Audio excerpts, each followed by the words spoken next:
Sure, here is the translation of the provided text. HTML. Clang. In just the next second, Su Ning was completely stunned. He didn't even see how Xia Hong moved.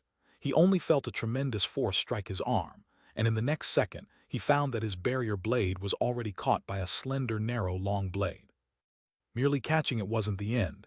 He felt the force he just exerted all rebound back, splitting his tiger's mouth. His chest cavity trembled incessantly, and he almost stumbled backward. SSSHH. Xia Hong took advantage to guide the Yi blade downward, forcefully alleviating more than half the force from the barrier blade. Then, just as the barrier blade was about to chop the big tree branch, he pulled it up with force, stopping Su Ning's blade less than an inch from the branch.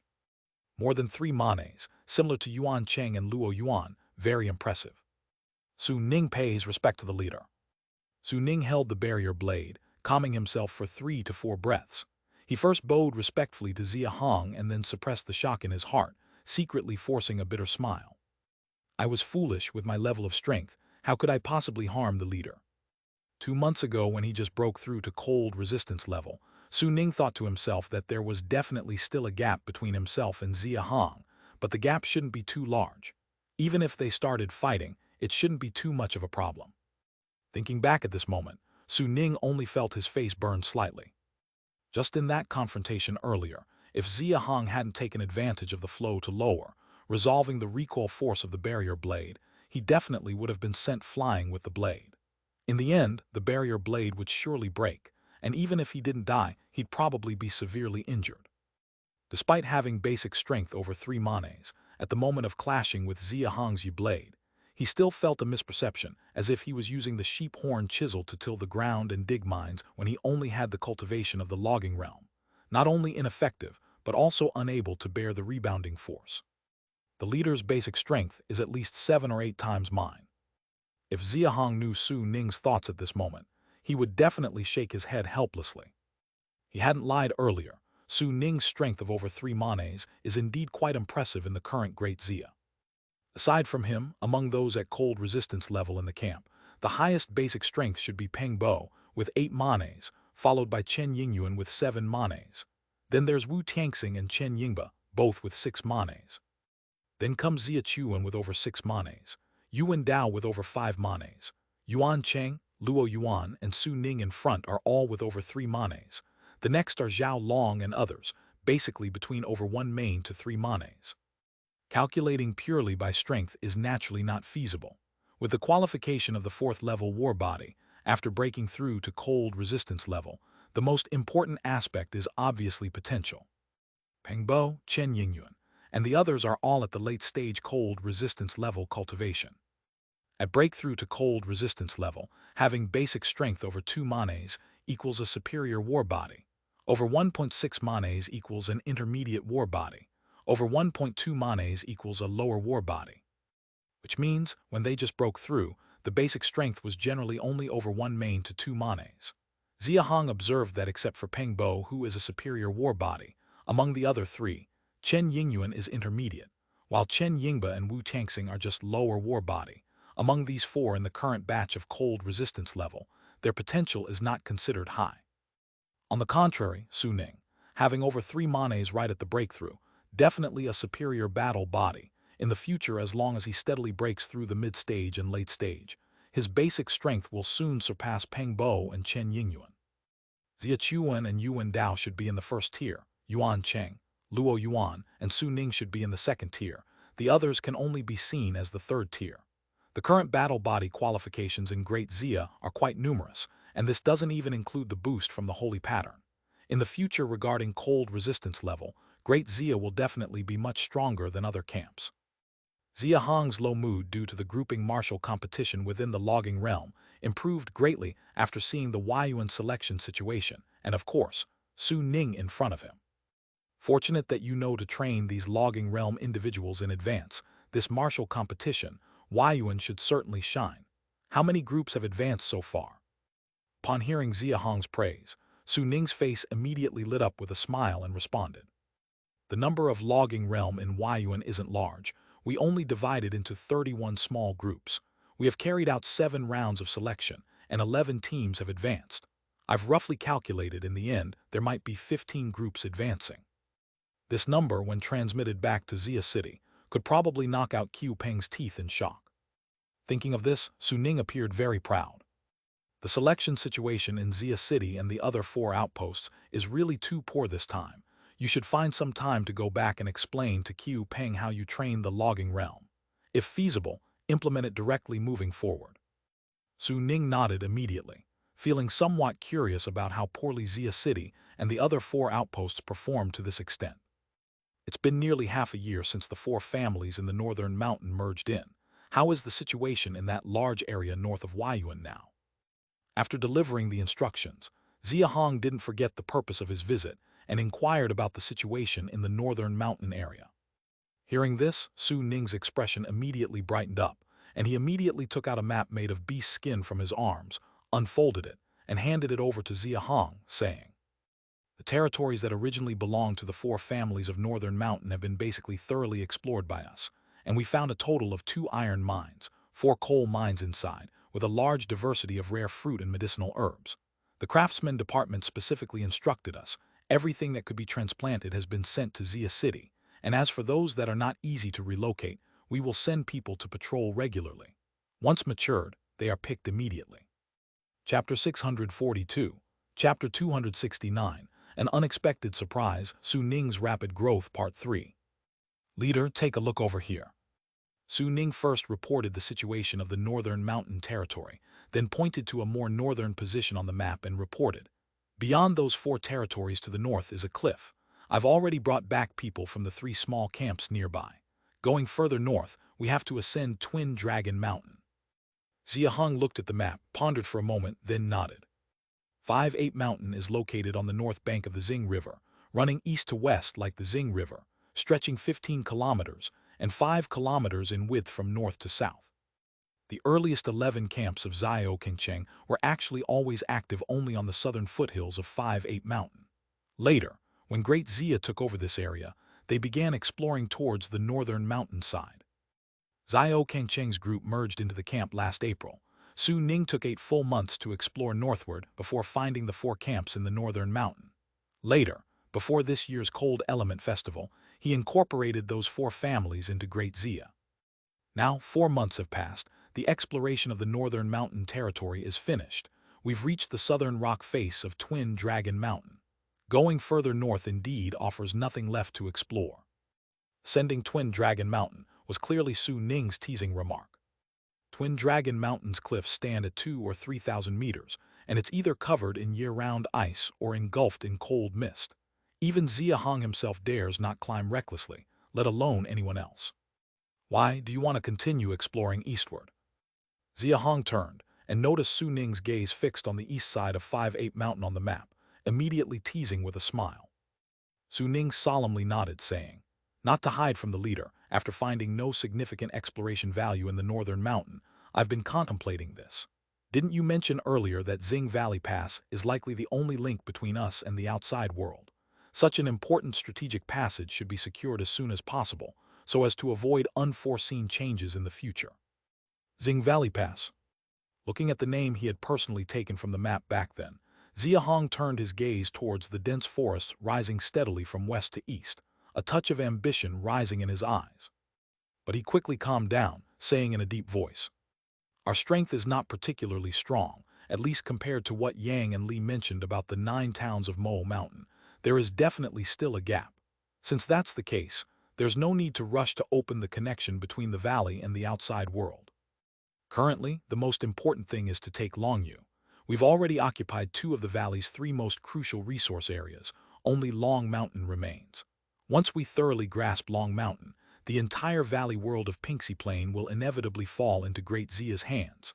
That will be the best time to set our sights on the outside world." Upon hearing this, Su Ning's expression slightly shook. Although he hadn't been to Longyu recently, he had kept a close watch on the situation there, so he instantly grasped the meaning of Xia Hong's words. Securing Longyu, controlling Long Mountain, occupying the valley world's 3 most important resource areas, and finally unifying Pinxi Plain, all would be logical steps. Unifying Pinxi Plain. Su Ning silently repeated these 5 words in his mind, gradually becoming invigorated. Gradual progression is fine. You continue hosting the Logging Realm preliminary contest. It should be ending soon. Once it's over here, you can accompany me to Xing River. This time, I intend to visit Xing River. Hearing that Xia Hong intends to visit Xing River, Su Ning instinctively wanted to dissuade him, but recalling his earlier encounter with Xia Hong, he restrained himself, nodded, and turned to continue hosting the preliminaries. Chapter 643, Chapter 270, Terrifying Red Carp, Precious Wooden Plants. Stronger than expected, a total of 16 teams advanced.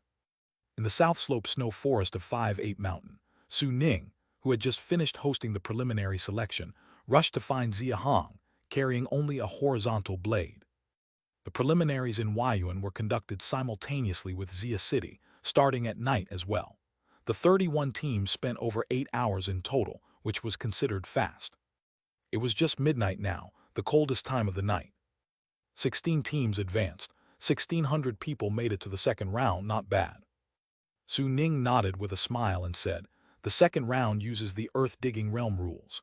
Each person competes in 10 matches, and 128 people are selected to participate in the finals. I noticed that there are more than 20 good prospects who are likely to make it to the finals." Leading the way towards Xing River in the south, Xia Hong said, "Definitely more than that. From the first round I could see the signs. The Logging Realm in Xia City and the other 4 camps differs greatly from your side here. I estimate that in the 128 finalists from the Logging Realm group, at least 70% will be from Huayuan. Over 70% would mean more than 80 people." Su Ning's face showed a flash of surprise, clearly a bit incredulous. Xia Hong didn't offer much explanation, instead turning his gaze to Xing River, changing the topic and asking, "You've been stationed here for a year. Have there been any special occurrences at Xing River?" Upon hearing Xia Hong mention Xing River, Su Ning's expression instantly grew more serious, shaking his head. "Aside from the cold waves, no other special occurrences have happened. I have tried to approach before, but whenever I get within 100-meter range, an intense sense of fear rises in me. Just as the leader said, there must be some terrifying creature living inside, otherwise I wouldn't feel this way for no reason." Xia Hong nodded. When Su Ning came to Huayuan to stand guard, he had advised him in advance not to approach Xing River casually. Xing River itself was Xia Hong's first discovery. On March 7th last year, before he had reached the cold resistance level, he hunted in Redwood Ridge for a long time to gather enough beast blood for his breakthrough. Upon returning to facilitate future exploration by the camp's people in 5-8 Mountain, he had surveyed in advance. It was then that he first approached Xing River. At that time, upon nearing 100-meter range, his heart started beating violently, leading him to surmise there must be some terrifying creature living in Xing River. Now my strength is worlds apart from before. I want to see if the feeling is still the same. Xia Hong walked south with Su Ning for a long time, soon seeing the cold mist on the river's surface and the shiny green water grass by the river bank from afar. Unlike the first time, upon seeing the shiny green water grass this time, Xia Hong's expression was much more excited, and his pace quickened slightly. Upon his first visit, Xia Hong had known the water grass was not simple. Being able to survive smoothly in such a frigid environment like the ice abyss, and growing in a place like Xing River that evokes inexplicable fear, it couldn't be ordinary green water grass. The problem was his strength was too weak at the time. Even slightly nearing the river bank would cause heart palpitations, forcing him to give up picking them. It's different now. Even if he doesn't venture onto the river surface, he should at least pick some water grass and bring it back to the alchemy workshop for identification to see if they are good stuff. Xia Hong continued moving forward with Su Ning, soon reaching a position 100 meters from the river surface. It was then that Su Ning suddenly stopped. "What's still feeling that heart-pounding sensation?" Upon hearing Xia Hong's inquiry, Su Ning nodded seriously with his eyes full of vigilance, aiming towards the cold mist above the river's surface. "You stay here and wait, while I go over and take a look." Having already experienced the heart-pounding sensation once before, Xia Hong didn't force Su Ning to follow, ordering him to stay as he carefully proceeded forward alone. "The stronger I am, the lesser the threat from the river's creatures, thus the heart-pounding feeling gradually disappears. It should be like this." Xia Hong took a deep breath and walked straight to the riverbank. He didn't immediately pick the water grass, but started observing the river surface. Similar to his prior suspicions, The river's surface was indeed covered with a thick layer of solid ice, presumably aged into white over the years, tightly concealing what lied beneath, making it completely invisible. Bubbling. Upon careful listening, Xia Hong's expression immediately shifted. There was flowing water underneath. Moreover, it's flowing westward, with no signs of the ice surface breaking. Even if there are creatures underwater, it proves they have never surfaced. If that's the case, why are cold beasts afraid to approach here? And what is that heart-pounding sensation all about? Xia Hong gazed towards the river center, slight furrows forming between his brows. The fog over the river center was even denser, completely obscuring the view, making it impossible to see anything. Why not go to the river center to take a look? The thought arose in Xia Hong's mind, prompting him to extend his right foot, but just as he was about to step onto the ice surface. Bubbling, splashing. Suddenly, from beneath the ice, came a massive sound of flowing water. That heart-pounding sensation surged from within again. Xia Hong's expression changed dramatically, and swiftly drawing his dragon sparrow saber from his waist, he didn't hesitate, vigorously chopping at the water grass on the bank, grabbing some and rapidly retreating. But his movements were still slow. Crack. Boom. The solid ice surface instantly shattered, followed by an earth-shattering sound. Chapter 644, Chapter 270, The Terrifying Red Carp and the Precious Flora 2. The two voices echoed one after the other in an instant. The once silent surface of the river suddenly surged up with a gigantic wave dozens of meters high, like a mountain crest, crashing towards Xia Hong. Boom! The massive wave struck his back, and Xia Hong didn't even have a chance to look back. He caught sight of the fiery red beastly shadow beneath the water curtain, causing his heart to contract violently. He fled frantically northward. Run, run quickly! Seeing that Su Ning hadn't fled at the first moment and was still drawing his bow, attempting to shoot at the fiery red beastly shadow behind the water curtain, Xia Hong immediately shouted to stop him. Su Ning gritted his teeth and put away his longbow. Yet, he didn't escape immediately but waited until Xia Hong was within 10 meters of him before retreating and fleeing together with him. Bang!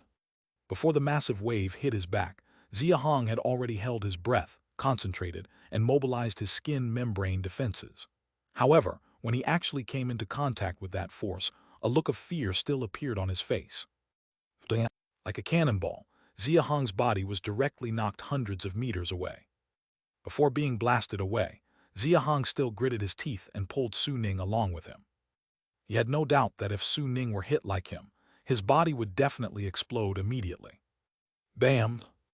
Xia Hong didn't know how many large trees he crashed through, only knowing that his body flew forward at least over 500 meters, almost over a mile. Finally, half his body was embedded in the ground before he barely came to a stop. Spurt! It wasn't over after stopping. He couldn't suppress the injury on his back, spitting out a mouthful of fresh blood. Lifting his head to look at the direction of the riverbank where the fiery red beastly shadow lingered, his eyes were full of horror. Later you. Stop babbling, keep running.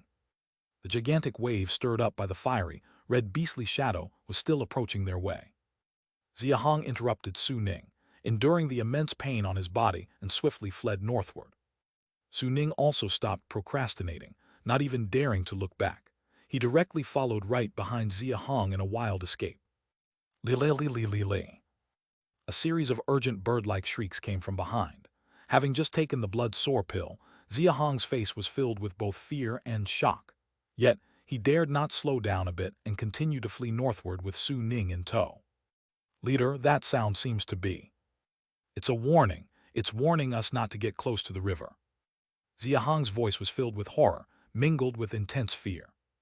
100 bristles, 1,000 bristles. No, the force just now when the giant wave hit, Xia Hong couldn't even quantify it. It felt like another dimension's power, filling one with despair.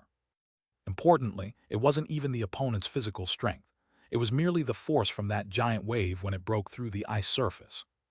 Xia Hong, with Su Ning, ran full speed for 3 to 4 kilometers, all the way to the foot of the 5-8 mountain before stopping. After stopping, he immediately turned his head to Su Ning and asked, "What was that fiery red beastly shadow? Did you get a good look at it just now?" When the giant wave rose, Xia Hong only caught a glimpse of the fiery red beastly shadow before turning to flee. He had his back to the fierce beast the entire time and couldn't see clearly, but Su Ning should have had a clear view facing the riverbank all along. Su Ning, with lingering fear, calmed his breath for over 10 seconds before opening his mouth to reply. The water curtain was too large just now, even I couldn't see clearly. I only saw it had a pair of blue glowing eyes, no limbs, the main body seemed oval, and it was covered in a layer of fiery red scales. The part exposed above the water was over 100 meters long. As he spoke, he sketched the approximate shape of the fierce beast in the snow. Xia Hong was momentarily stunned upon viewing his drawing. Others might not recognize what Su Ning drew, but he recognized it at a glance. It was evidently a scarlet carp. Of course, considering the size and strength of that fierce beast and the eerie sounds it made, it definitely had nothing to do with the scarlet carps of the past life. No wonder the cold beasts dare not approach the water surface. Breaking through the ice surface and raising the giant wave took just an instant. Even if an advanced cold beast was in my earlier position, it would probably be swallowed whole. And who knows if that fierce beast could come ashore. Just like how cold beasts can all climb trees, the creatures beneath the ice abyss surely can't be judged by normal assumptions, which is why Xia Hong led Su Ning so far away. A simple underwater fierce beast is already so strong. The underwater world must be even more dangerous than the land. Hearing Su Ning's remark, Xia Hong nodded slightly and gradually looked at the Xing River with a hint of fervor. The greater the danger, the greater the reward. This is an immutable truth throughout time. The scarlet carp was so powerful, undoubtedly related to the rich resources underwater in the Xing River. The final warning from the creature clearly had a territorial undertone. It most likely regarded that section of the water body and the bank as its territory. Even collecting is forbidden. These aquatic plants must be remarkable. Xia Hong pulled out a total of 5 crystal-clear green plants, wiped the blood from his mouth, and smelled the fragrance emitted by the plants, eyes full of anticipation. All 5 plants were identical, clearly of one species. There wasn't much choice. The situation was critical earlier, and his last grab was confined to one area, hence getting only one kind was inevitable. It's a pity no white frost grass was found. It'll probably be a long time before we can approach this place again. I guess we'll have to find a way in Longyu. Though the primary aim of approaching the Xing River was reconnaissance, Xia Hong had other motives, namely finding the white frost grass. White frost grass typically grows near water sources and is one of the 11 herbs used to refine the Yangyuan pill. It's also used in crafting several other Dan medicines. The supplies from Long Mountain and Zhejiang area traded earlier have been used up. If found near the Xing River, Great Xia would have a steady supply in the future. Alas, the scarlet carp disrupted everything. Xia Hong took a deep breath and instructed Su Ning. That fierce beast is likely long-term settled near the north shore. Without my order, don't let anyone approach the Xing River from now on. Yes, leader. If Xia Hong hadn't pulled him along just now, he wouldn't even be alive tonight. Without Xia Hong's exhortation, Su Ning wouldn't let anyone near the Xing River again. It seems you don't have many in the earth-digging realm. Are you planning to send those promoted to the logging realm to Xia City tonight or tomorrow night? During April's Longyu conflict, most of Huayuan's earth-digging realm, including Su Ning's Black Arrow team members, were dispatched, leaving very few. Having few in the earth-digging realm means Huayuan couldn't host a grouping martial contest for the earth-digging realm. I have just over 70 people in the earth-digging realm here, and they need to return to Xia City for the selection. As soon as the logging realm grouping selection ends tonight, I'll arrange for these 70-plus people to escort the 1,600 logging realm individuals back along the Xia path. They should have just set out. After the first round promotion in the logging realm, they need to go to Xia City for the second round selection. In Huayuan, a total of 1,600 people were promoted, and with so many departing from Huayuan to Xia City, all in the logging realm cultivation, arrangements for escort along the Xia path are necessary. That's perfect. I need to return to Xia City too and will escort them along the way. Su Ning immediately bowed deeply, recalling something. Seeing Xia Hong about to leave, he asked, "Leader, when will the cold resistance level grouping martial contest begin?" With its rich rewards, Su Ning had been eagerly awaiting the cold resistance level grouping martial contest, busily preparing and seizing every moment. Facing Xia Hong, he couldn't resist seeking clarity. After the earth digging and logging realm contests conclude, it should start on the 5th. Don't worry, I'll send someone to notify you. All right, leader, I'll head back now. Having received his answer, Su Ning saluted and headed towards Huayuan.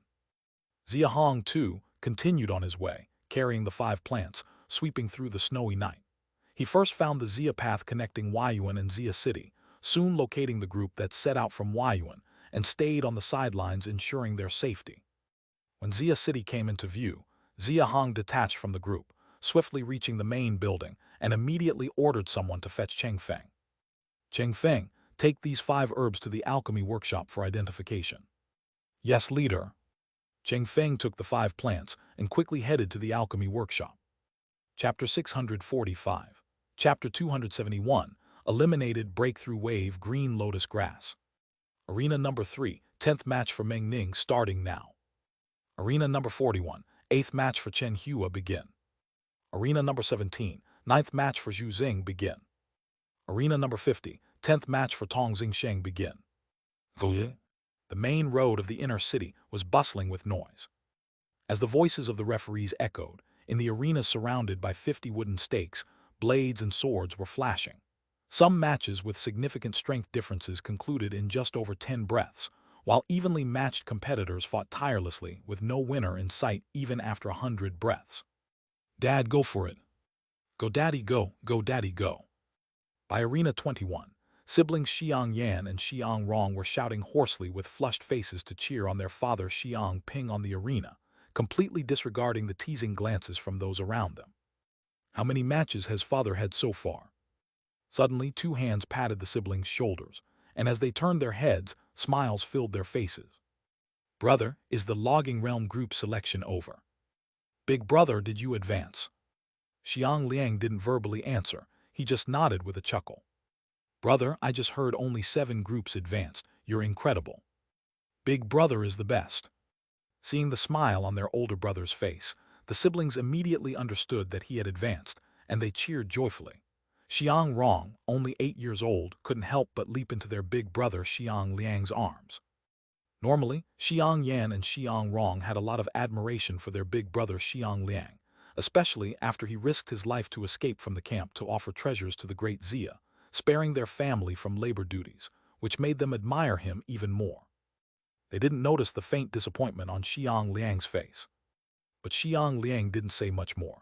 Looking at Xiang Ping on the arena tangled with his opponent, he asked again, how many matches is father on now? Xiang Yan immediately answered with a hint of pride. Father has won 4 matches in a row, and now he's on the 5th. Only the 5th match. Xiang Ping watched the arena, where his father's signs of defeat were emerging, and sighed slightly. Father probably won't advance. The logging realm preliminaries, although difficult, are still group selections. As long as the luck is good enough, there's always hope of advancing, and I'm an example of that. The earth-digging realm is different. Though there are 10 opportunities for matches, once you lose even one, you're directly eliminated with no chance for further matches. Even winning 10 matches in a row doesn't guarantee advancement, as it all depends on the time taken to win compared to others. Xiang Liang had just come from the outer city, having passed by many arenas, and had already heard a lot of information. In the earth-digging realm groups, more than 128 people have already won 10 matches consecutively, so comparing the victory time is inevitable. On the arena, with his father Xiang Ping only on the 5th match and showing signs of defeat, advancing is naturally hopeless. Clang. I concede. As expected by Xiang Liang, on the arena, as the large blade in Xiang Ping's hand was directly knocked away by his opponent, he chose to concede outright. Xiang Ping 5th match lost eliminated. Zhou Yingkai, 7th match victory, took 126 breaths, prepare for the 8th match. Following the announcement of the match results by the camp supply department referee at the side, Xiang Ping was not angered by his loss. Instead, he clasped his hands with a smile towards his opponent, saying, Congratulations, brother Zhou, on your breakthrough at the last moment. Maybe you can advance to the next round. Xiang Ping considered his combat talent not weak. His shortcoming was in basic strength. At the start of the year before joining the Great Xia, his strength was close to 15,000. With half a year's time passing and relying on the Great Xia's abundant beast meat resources, his basic strength surged up to 19,000. 19,000 basic strength sustaining, till the fifth match was in itself quite remarkable. The Earth-Digging Realm group selection was said to be completely random in opponent pairing, but with keen observation, one would notice that opponents grow stronger as you go further. So winning 10 matches in a row without exceeding the 30,000 Jin limit is practically impossible. His opponent this round, Zhou Yingkai, originally had a basic strength of over 29,000. Using rich combat experience, Xia Hong barely managed to hang in there for dozens of breaths.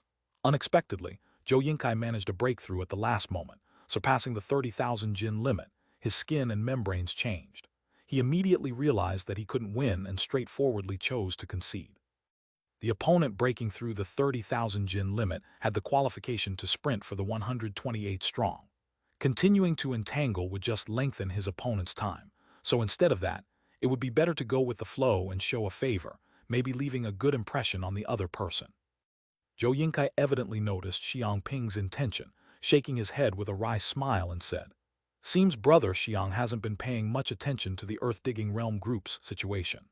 Now to advance into the 128 strong, the basic strength needs to be at least over 40,000 Jin. I'm definitely out." 40,000 Jin, how is that possible? Xia Hong was stunned by this revelation, his face filled with disbelief. But the camp's supply department judge of Arena 21, the Earth-Digging Realm, was smiling and nodding. Absolutely correct. The currently ranked 128 have a minimal basic strength of over 38,000 Jin, with more than half yet to compete. The standard will surely rise to 40,000 Jin by the end. Currently, the minimal basic strength of the 128 is 38,000. Xia Hong's expression froze immediately, his pupils filled with disbelief. What shocked him even more was yet to come.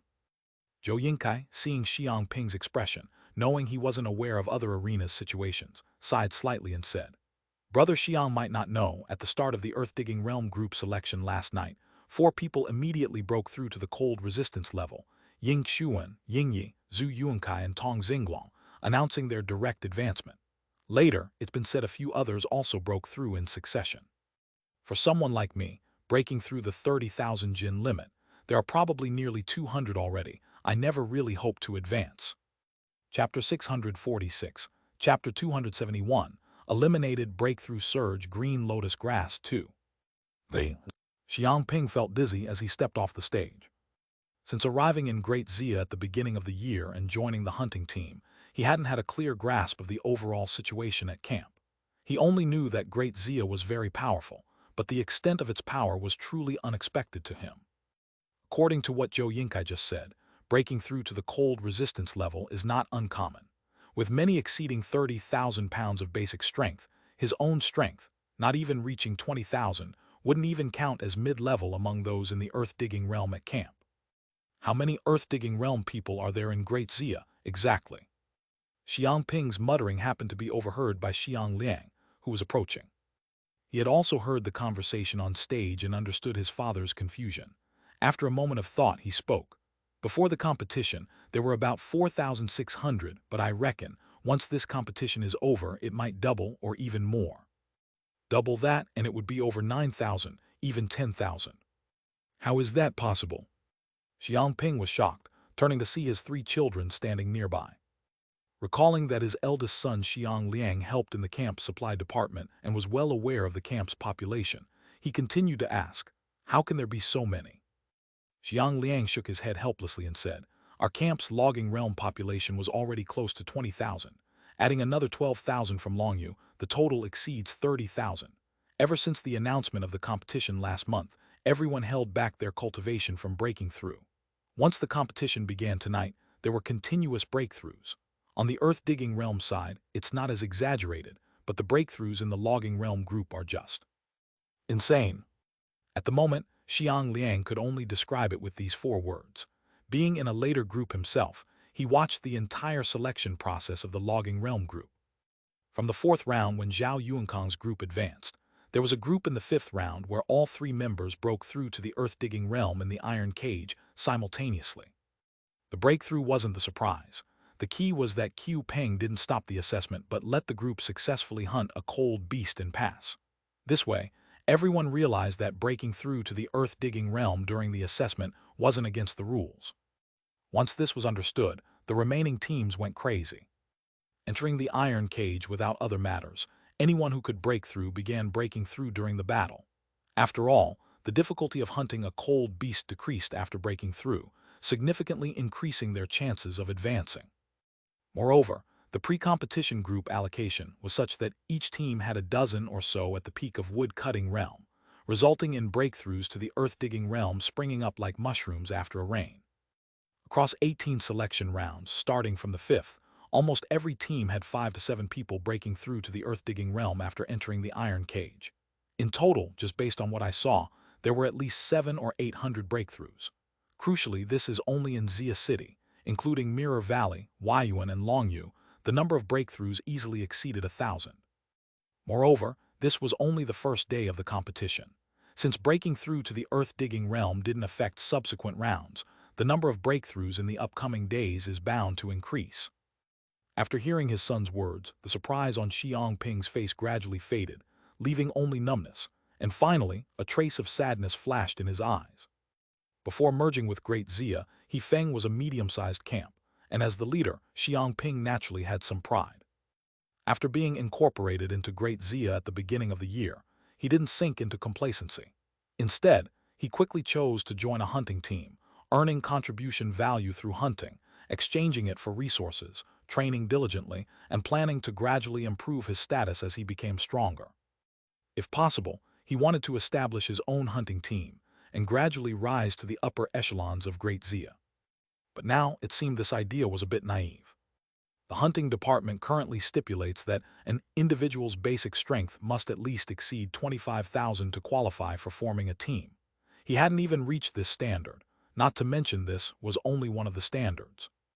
Noticing the sadness in his father's eyes, Xiang Liang comforted him. "Father, don't be discouraged.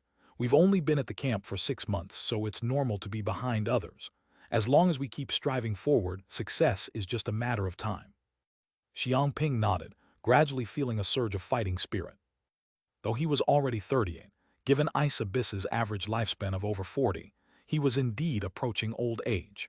But breaking through to the cold resistance level would add 60 more years to his lifespan, providing plenty of time and opportunities. Thinking about how his son had also participated in the logging realm selection, Xia Ping immediately inquired afterward, "Pinger, did you advance?" "Big brother advanced, he's the best." Before Xiang Liang could speak, his sister Xiang Rong in his arms answered for him. Upon hearing that his son advanced, Xiang Ping was filled with surprise. His son's basic strength was only just 6,000 pounds, certainly not outstanding among the logging realm in the camp, and advancing was completely beyond his expectations. Evidently, his father was unaware of the selection mechanism for the logging realm group. After explaining the selection process for the logging realm group, Xiang Liang shook his head and said, "I was in group 168, quite fortunate, with a leader named Zhu Wu who led our entire team to advance. The second round starts tomorrow night, and like the earth-digging realm group, everyone gets 10 battle chances, from which the top 128 will be selected for the finals. I'm sure I won't have the chance this round." Xiang Ping now understood that his son's advancement was due to luck. Hearing the dejected tone in his son's voice, he smiled and said, "Weren't you just encouraging me? Now you're feeling down. This is only the first year. What's the rush?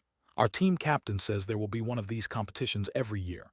If you work hard, you might make it into the top 100 next year." Chapter 647, Chapter 271, Eliminated Breakthrough Surge Green Lotus Grass 3. This is indeed the truth. With Great Xia's currently abundant supply of beast meat, Xiang Liang will definitely reach the peak of the logging realm by June next year, so the hope of hitting the top 100 will be great. "Got it, father. This time it's just for gaining experience. Next year I'll definitely strive to get into the top 100, no, the top 10. Xiang Liang was slightly energized, raising his goals considerably. "Not just the top 10.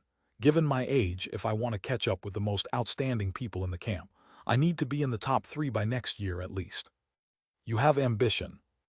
Noticing the determination in his son's eyes, Xiang Ping naturally encouraged him, and then took his 3 children to watch the other arenas and enjoy the excitement. The more he watched, the more he felt alarmed. Those who just broke through to the earth-digging realm are simply making up the numbers. Those who can win 10 matches consecutively, All have a basic strength exceeding the 3,000 jin limit. Some with bad luck at the earth-digging realm limit even lost in the 9th match. No wonder Zhou Yingkai earlier said he had no hope of advancing. After watching over 10 arenas, an unresolved confusion gradually arose in Xiang Ping's mind, prompting him to turn and ask Xiang Liang. Pinger, how many people do we have in Great Xia now, who have a basic strength exceeding 3,000 jin at the earth-digging realm limit? Do you have any idea? Xiang Liang thought for a moment and then shook his head. I don't know, probably only Qiu Sijing and a few other adults are aware. At this point he paused, then continued, it should be above 200. After all, being employed in the camp supply department, Xiang Liang's guess actually has some basis, although he didn't account for the impact the martial arts competition would bring. When dawn broke, in the grand hall on the top floor of the main building, Qiu Peng was exuberantly reporting to Xia Hong about the wave of breakthroughs brought by the martial arts competition the previous night, detailing how remarkable it was. Leader, it's terrifying. The logging realm group alone in Xia City here, 172 groups, over 800 people broke through to the earth-digging realm. Huayuan has 232 people. Mirror Valley has 167 people. People from Longyu's 3 station points are not yet counted. I estimate newly added earth-digging realm overnight, at least over 1,700 people. This is just the first night, following this trend by the end of the martial arts competition. Total newly added earth-digging realm will minimally exceed 3,000 people. As Qiu Peng spoke, his face beamed with joy. Noting Xia Hong's subtle reaction, he continued. The situation in the earth-digging realm group is also shocking. Last night 8 people broke through to the cold resistance level. They are Ying Xuan, Ying Yi, Zhu Yuankai, Tong Xinglong, Zhu Shun, Lu Sheng, Li Longkai, Zhao Qincheng. Those breaking through the 3,000 jin limit, that's a lot more. Grand total of 242 people, including those previously. Currently in Xia City, earth-digging realm limit already has 504 people. If counting Longyu's side, it will surely exceed 600. Upon hearing this, Xia Hong finally showed some reaction, a slight surprise flashing across his eyes. Earlier on his return to Xia City, he had estimated currently Great Xia's earth-digging realm limit had only over 200. Now hearing this, clearly was an underestimate. Exceeding 600, not bad. How many days do you estimate to complete the martial arts competition for the 2 groups? Qiu Peng promptly replied. The second round selection of the logging realm group starts directly when night falls. People from Longyu's side should arrive in the second half of the night, predicted to select the top 128 by tonight, and complete by the next night's first half. The earth-digging realm competed over half last night, should conclude by the first half of tonight, continue with 7-round elimination match in the second half. This will be fast. I predict results can be out before dawn tomorrow. Earth-digging realm top 10. Results can be out before dawn on June 3rd. Logging realm group has too many people, plus needing to decide the top 100, so consuming slightly more time is normal.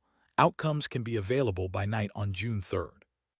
Xia Hong nodded, then said, the martial arts competition for the cold resistance level group is scheduled for the second half of June 3rd, after earth-digging realm top 10 and logging realm top 100 rankings are all confirmed. I'll choose a place and officially start. Upon hearing that the cold resistance level martial arts competition would commence in the second half of June 3rd, Qiu Peng's expression immediately became more solemn. As he was in this group, naturally he must be attentive. How many do you predict will surpass the earth-digging realm limit in subsequent breakthroughs? Upon hearing this question, Qiu Peng first pondered for a moment. The camp supply department roughly outlines the cultivation situation of camp population. He, as the director, is naturally clearer than others, quickly relayed a rough number to Xia Hong. I predict there should be over 200 more people here in Xia City. As for the 2,000 people in Longyu, I'm not too clear recently. Need to wait for the selection situation to come out on that side. Only then will I know. Plus 200, that's over 800. Adding Longyu, around 1,000 people should be just about right. Xia Hong slightly relaxed, waved his hand. Go and rest, strive to complete the martial arts competition promptly after nightfall. Yes, subordinate takes leave.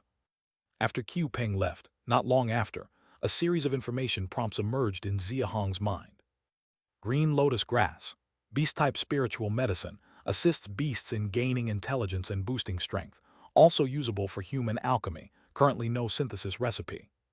It's the 5 woody plants I brought from Xing River's banks. Xia Hong immediately reacted, then confirmed the information once again, revealing a realization on his face. No wonder that red carp was so mad. Beast-type spiritual medicine, meaning specifically for cold beasts, can also be used for alchemy. No synthesis recipe indicates the medicine workshop's recorded ingredients don't match for use with it.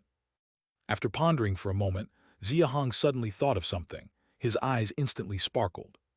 Chapter 648. Chapter 272. Disappointment and surprise surge in cold resistance level participants. Second year of Great Xia, June 2, late night. Xia City is still bustling with activity, but unlike yesterday, today it seems as if everyone from the camp has flooded into the inner city. Everyone is gathered on either side of the main road, cheering for those competing on the arena. At the same time, exciting news spreads through word of mouth, causing constant waves of surprise on the faces of the crowd. Someone else has had a breakthrough. I heard about it already. Isn't it Chen Ying at Arena 5? No, it's Lu He at Arena 8. And it's just past midnight. During the second round of the Earth-Digging Realm Finals, 2 more have broken through. Does that mean not even cold resistance level is guaranteed to make the top 10? Certainly, last night 8 broke through, and now with Chen Ying and Lu He, there are already 10 cold resistance levels in the Earth-Digging Realm group. More will come. Without cold resistance level cultivation, you can't even dream of entering the top 10 of the Earth-Digging Realm group. Frightening? They call it the Earth-Digging Realm group, but to reach the top 10, cold resistance level cultivation is the minimum. It's the same for the Logging Realm group. Tonight is the second round of preliminaries. Anyone who lasts beyond 5 matches on stage has Earth-Digging Realm cultivation. That's for sure.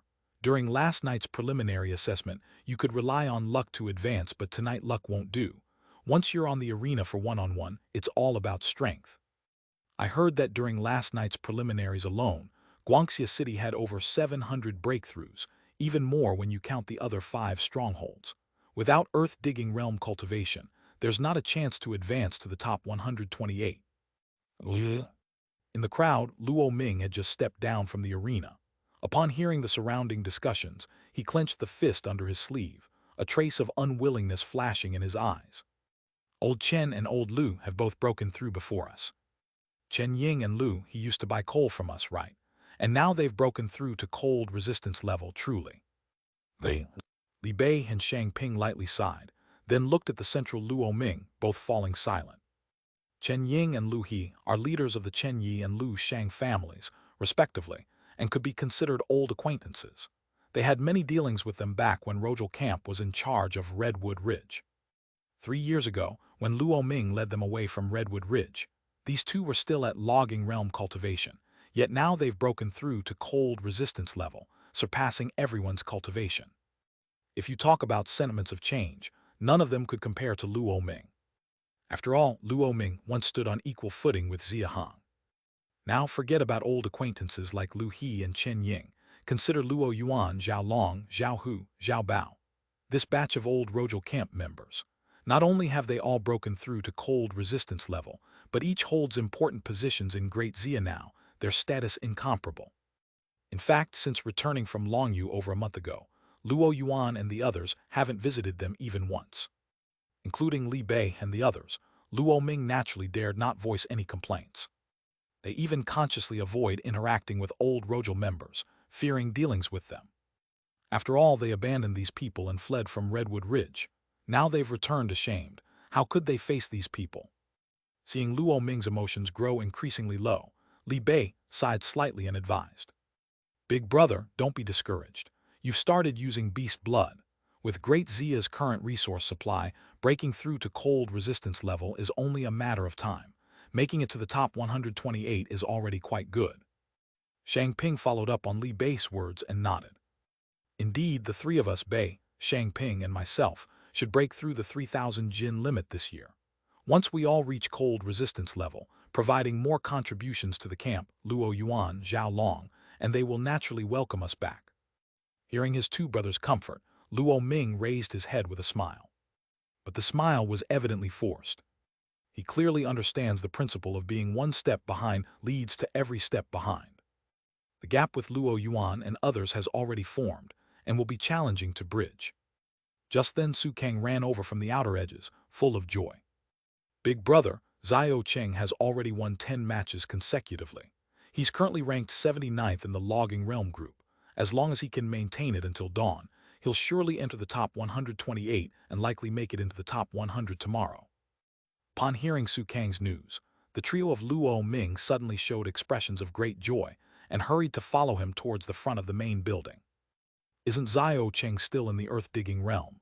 He advanced because of luck yesterday, yet he won 10 matches consecutively and ranks 79th. How is that possible? After his exhilaration, Luo Ming began to feel anxious again.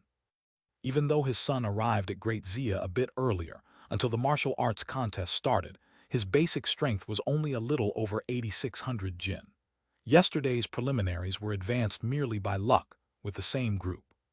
For today's logging realm group top 128, not breaking through to earth-digging realm meant having no hope, and Luo Ming hadn't placed any confidence in his son. He actually advanced. Not likely that overnight, his basic strength surged over 10,000 and broke through earth-digging realm, right? Haha, none of you three went. I watched all of Xiao Cheng's 10 matches. His spear techniques are too strong. The logging realm cannot withstand 10 moves against him. Against those who break through to earth-digging realm, he can still win with his spear techniques. It was just the latter 3 matches where opponents were tougher. Otherwise, his rank could improve even more. Su Kang appeared very excited, speaking as he led Luo Ming and the others to the bottom of the main building, quickly finding Luo Cheng under the announcement board. Chapter 649, Chapter 272, Loss and Surprise, Surge in Cold Resistance Level Participants 2. Luo Cheng was staring at the ranking board, looking very tense. Next to the board, there were people from the camp's supply department holding a coal pencil, ready to update the board as soon as someone from the arena came with a message. Rank 84, Luo Cheng 10 wins total time, 382 breaths. Seeing his son's information on the board, Luo Ming finally felt his heart settle. However, realizing that his son's ranking had already dropped by 5 places, he immediately felt tense again. Indeed, the ranking among the top 128 is determined by the time taken to win. If anyone finishes in less than 382 breaths, his son's ranking will continue to drop, and if it falls off the board, he won't make it into the top 100. Good kid, you're so strong.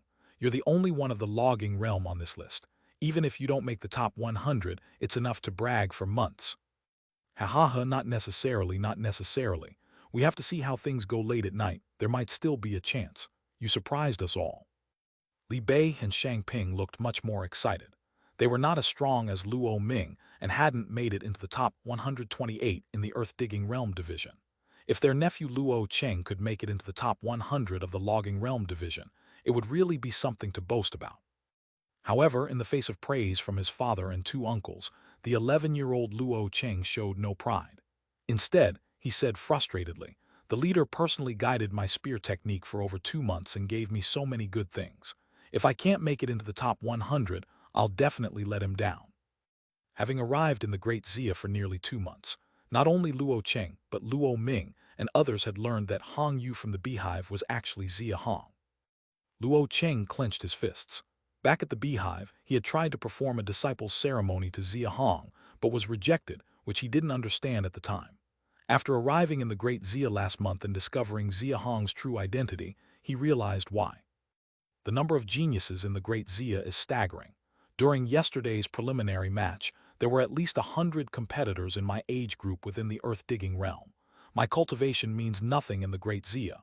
No wonder the master didn't accept me. I guess my talent doesn't meet his standards. Luo Cheng felt somewhat powerless, especially as he watched his ranking on the board drop another 2 places to 86, his expression growing more tense.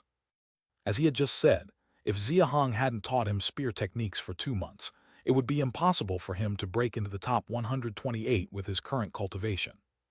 Liu Peng, Zhao Yuankang, Zhao Yuandao, Zhao Yuanwu, Lu Dong. Let's not even mention their strengths. Faced with these people, I'm not much younger either. If I don't strive hard, the gap between me and them will only widen. Although Luo Cheng was young, he already had a sharp understanding. His adaptability was quite good, but after all, he had only been in the Great Xia for 2 months, so he knew few peers. Previously, he always thought his talent would be top-notch in the Great Xia. But last night's preliminaries made him see himself clearly. Forget about being top-notch. Just in terms of cultivation, there are at least 100 people in the great Xia stronger than him. Without the fortune of Xia Hong teaching him spear techniques, he would have no hope of qualifying for the top 128. Even in terms of family background, I can't compare to these people. I can't compete normally on resources for sure, so I must go all out in martial arts competitions where strength can win more resources. Only then can I gradually close the gap with them, truly get close to the master, and maybe one day he will truly acknowledge me. Luo Cheng clenched his fists tightly, his eyes gradually acquiring a steadfast look. Though Xia Hong had only taught him for 2 months, Luo Cheng already considered Xia Hong his master in his heart, but saying such a thing with his current strength would only invite ridicule. So he could only set goals silently in his heart, believing that as long as his strength was sufficient, and he demonstrated an extraordinary talent, Xia Hong would someday truly recognize him as a disciple. I have to make it into the top 128. Once I'm in, if I hold out for another round, the top 100 spot is secure. Then I can observe the cold resistance level martial arts meeting, and there's a chance to see the master up close. Ironically, even though Xia Hong had taught him spear techniques for 2 months, Luo Cheng still didn't know what Xia Hong looked like, because Xia Hong had worn a mask in the beehive. Upon learning this, Luo Cheng became eager to see Xia Hong. He wanted to know what the Uncle Yu who had taught him for over 2 months truly looked like. Unfortunately, after almost 2 months in Xia City, he hadn't seen Xia Hong even once. Though he knew Xia Hong was in the Grand Hall at the top of the main building, he didn't have the qualifications to go there. The Grand Hall at the top of the main building is off-limits to everyone except the minister, the 6 department directors, and some cold resistance level individuals. Unless Xia Hong summons him. But such a chance was even less likely. What reason would Xia Hong have to summon someone from the logging realm? This martial arts competition was a rare opportunity. As long as he made it into the top 100, he would be able to go to the hall to catch a glimpse of Xia Hong. I must make it, I must make it. Luo Cheng's prayers seemed to have little effect. As news kept coming from the arenas, his ranking on the board continued to be squeezed further down, soon dropping from 86 to 100, then to 110. Chapter 650, Chapter 272, Disappointment and Surprise, Surge in Cold Resistance Level Members 3. By the time it was almost dawn, his ranking had risen to 126. Only 2 spots left. If 2 more people win 10 consecutive matches in less time than him, he would be squeezed out of the rankings and miss the top 100. Ring number 3, Wu Qing won 10 consecutive matches, time used, 379 breaths. Soon, news came from another ring. Luo Cheng's ranking dropped to 127. Only 1 left. Luo Cheng clenched his fist, extremely tense. Logging Realm's second round selection ended. Top 128 ranking calculation ends. Fortunately, heaven smiled upon him. The calculation stopped, and his ranking finally stayed at 127. Luo Cheng pinched his thigh hard, forcibly holding back a cheer. But others could not hold back. Ha ha ha, I didn't fall out of the rankings. I can make it to the top 100. The rankings ended. I have hope for the top 100. Ha ha ha, I'm still in, I'm still on the list. Oh yeah? Luo Cheng looked around and found that those cheering people were mostly ranked very low like him. Clearly, they were on edge all night, and now that the rankings finally ended, they couldn't help but cheer. Better hurry back and prepare for tonight's elimination matches. As long as I win 1 match, I'll make it to the top 64. If I lose, I'll have to compete with others for the remaining 36 spots. There are 7 rounds in the elimination tournament. Opponents are decided by random draw. Win 1 to advance to the next round, win 7 in a row to become the champion, and those 64 who lose in the first round will enter the loser's bracket to compete for the remaining 36 spots in the top 100. His top 100 spot is not yet secured. He needs to prepare in advance. Luo Ming and Su Kang, aware of Luo Cheng's crucial moment, hurried back with him to help him prepare for the night's finals. Not just Luo Cheng, but all those who made it to the top 128 in the logging realm swiftly returned home to prepare for the final elimination rounds that night. Some, like Luo Cheng, are focused on securing a spot in the top 100, some want to break into the top 10, and some have even more ambitious goals of reaching the top 3. As for those aiming for the championship, maybe only a few are extremely confident. At dawn, unlike the returning calm of the streets, the main hall on the top floor of the main building was bustling. In the middle of the hall stood 10 people. Although they all bore injuries, their expressions were of excitement, especially when looking at Xia Hong on the high platform, with excitement in their eyes. All right, the rankings are out. Qiu Peng, distribute the rewards. Xia Hong didn't waste time with everyone, directly gesturing to Qiu Peng. Qiu Peng immediately stepped out with a smile, followed by 10 people from both sides of the hall, each carrying an iron tray, quickly approaching the 10 people standing in the hall. At the same time, Qiu Peng began calling out names from the roster. Earth-Digging Realm Group Tournament Champion, Liu Yuan, 30 blood essence pills, 500 pounds of beast blood, 15,000 contribution points, 1 custom 1,000 forged weapon, 1 month's exclusive martial arts academy training quota, 30 pounds of aged wine, 50 pounds of refined salt. Second place, Ying Xuan, 25 blood essence pills, 450 pounds of beast blood, 13,000 contribution points, 1 custom 1,000 forged weapon, 1 month's exclusive martial arts academy training quota, 25 pounds of aged wine, 50 pounds of refined salt. Third place, Li Longkai, 20 blood essence pills, 400 pounds of beast blood. The rewards for the top 10 in the earth-digging realm were the same in variety, just differing in quantity of Dan medicine, beast blood, contribution points, and aged wine. First to 10th were Liu Yuan, Ying Xuan, Li Longkai, Ying Yazu Yuankai Zhushan, Lu Sheng, Tong Xinglong, Li Yuankun, Zhao Kencheng. Hearing Qiu Peng announce the top 10 names, Xia Hong was not surprised. This was consistent with the camp's cultivation information he knew. The development of Great Xia to this day follows this pattern. Among these 10, Ying Xuan, Li Longkai, Ying Yazu Yuankai, Zhu Shun were all members of the first hunting team of Great Xia. The rest, Liu Yuan and Li Yuankun, were among the first to break through the logging realm in Great Xia. Lu Sheng and Tong Xinglong were left over from the early Rojal camp. Only the last one, Zhao Kencheng, transferred from the 5-8 mountainside. The only unexpected for Xia Hong might be Liu Yuan's championship win. Not bad, already nearing the 3 main power with the breakthrough, improved much. Liu Yuan was initially surprised by Xia Hong recognizing his strength so accurately, but soon regained his composure, smiled broadly and said, "Leader praises me too much. I'm the deputy leader of the Cloud Jiao, can't disgrace minister's name." Seeing Liu Yuan's smug look, Qiu Peng, along with Yuan Cheng, Lin Kai, and Lu Yang beside him, all laughed. They were the early seniors from the dirt ramp-up, already as close as brothers. Seeing Liu Yuan break through to cold resistance level and win the championship naturally made them happy for him. Qiu Peng, are there more than just these 10 who broke through to cold resistance level this time? The Earth-Digging Realm Group's final 10 tournament was held on the first floor of the main building. Though Xia Hong hadn't paid direct attention, he sensed the events, so he was clear. Qiu Peng nodded. 14 in total, with Chen Ying, Lu He, Bai Wuding, and Lin Fan not making the top 10. 14, which means the camp now has 37 at the cold resistance level. Getting this number, Xia Hong was in a good mood, waved his hand merrily. The 14 who recently broke through are each rewarded a Yangyuan pill as compensation for missing the cold resistance level tournament this time. A Yangyuan pill for each. Upon hearing this reward, Qiu Peng and the others were astonished. Liu Yuan's group of 10, already aware of the value of Yangyuan pill, couldn't hide their excitement. They exchanged looks, and then all 10 bowed to Xia Hong. "Thank you, leader, for the pill." Xia Hong was nonchalant. He had refined over 500 Yangyuan pills from medicinal herbs traded from Long Mountain and Zhejiang. 14 was no big deal, and he couldn't use that many himself. Rather than keeping them, it was better to give them to these newly advanced cultivators and enhance the camp's overall power. "All right, go back and rest. Continue with the Logging Realm Group's tournament in the evening. Inform me as soon as the top 100 is decided."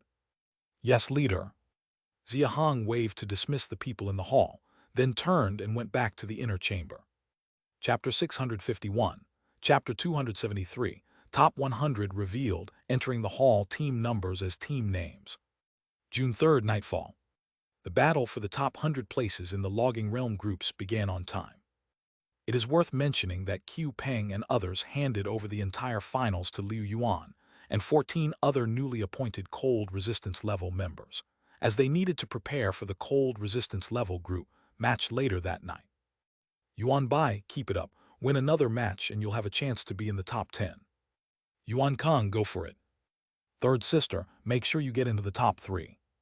Ahin, keep going. Try to surpass father in rank. The ground floor of the main building was bustling with voices. By the 10 arenas, the air was filled with cheers from relatives.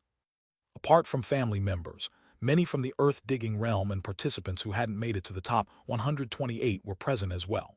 Listening to the cheers by the arena, while envious, they secretly vowed that next year they would take the stage themselves and make their families proud.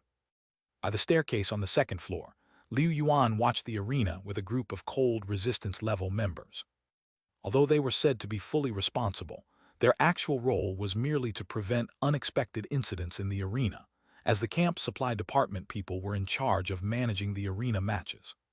Few new faces, most of the top 128 are still from Xia City, with only 14 from the 3 Longyu outposts. These youngsters have done well. Hearing Liu Yuan's words, everyone smiled and nodded.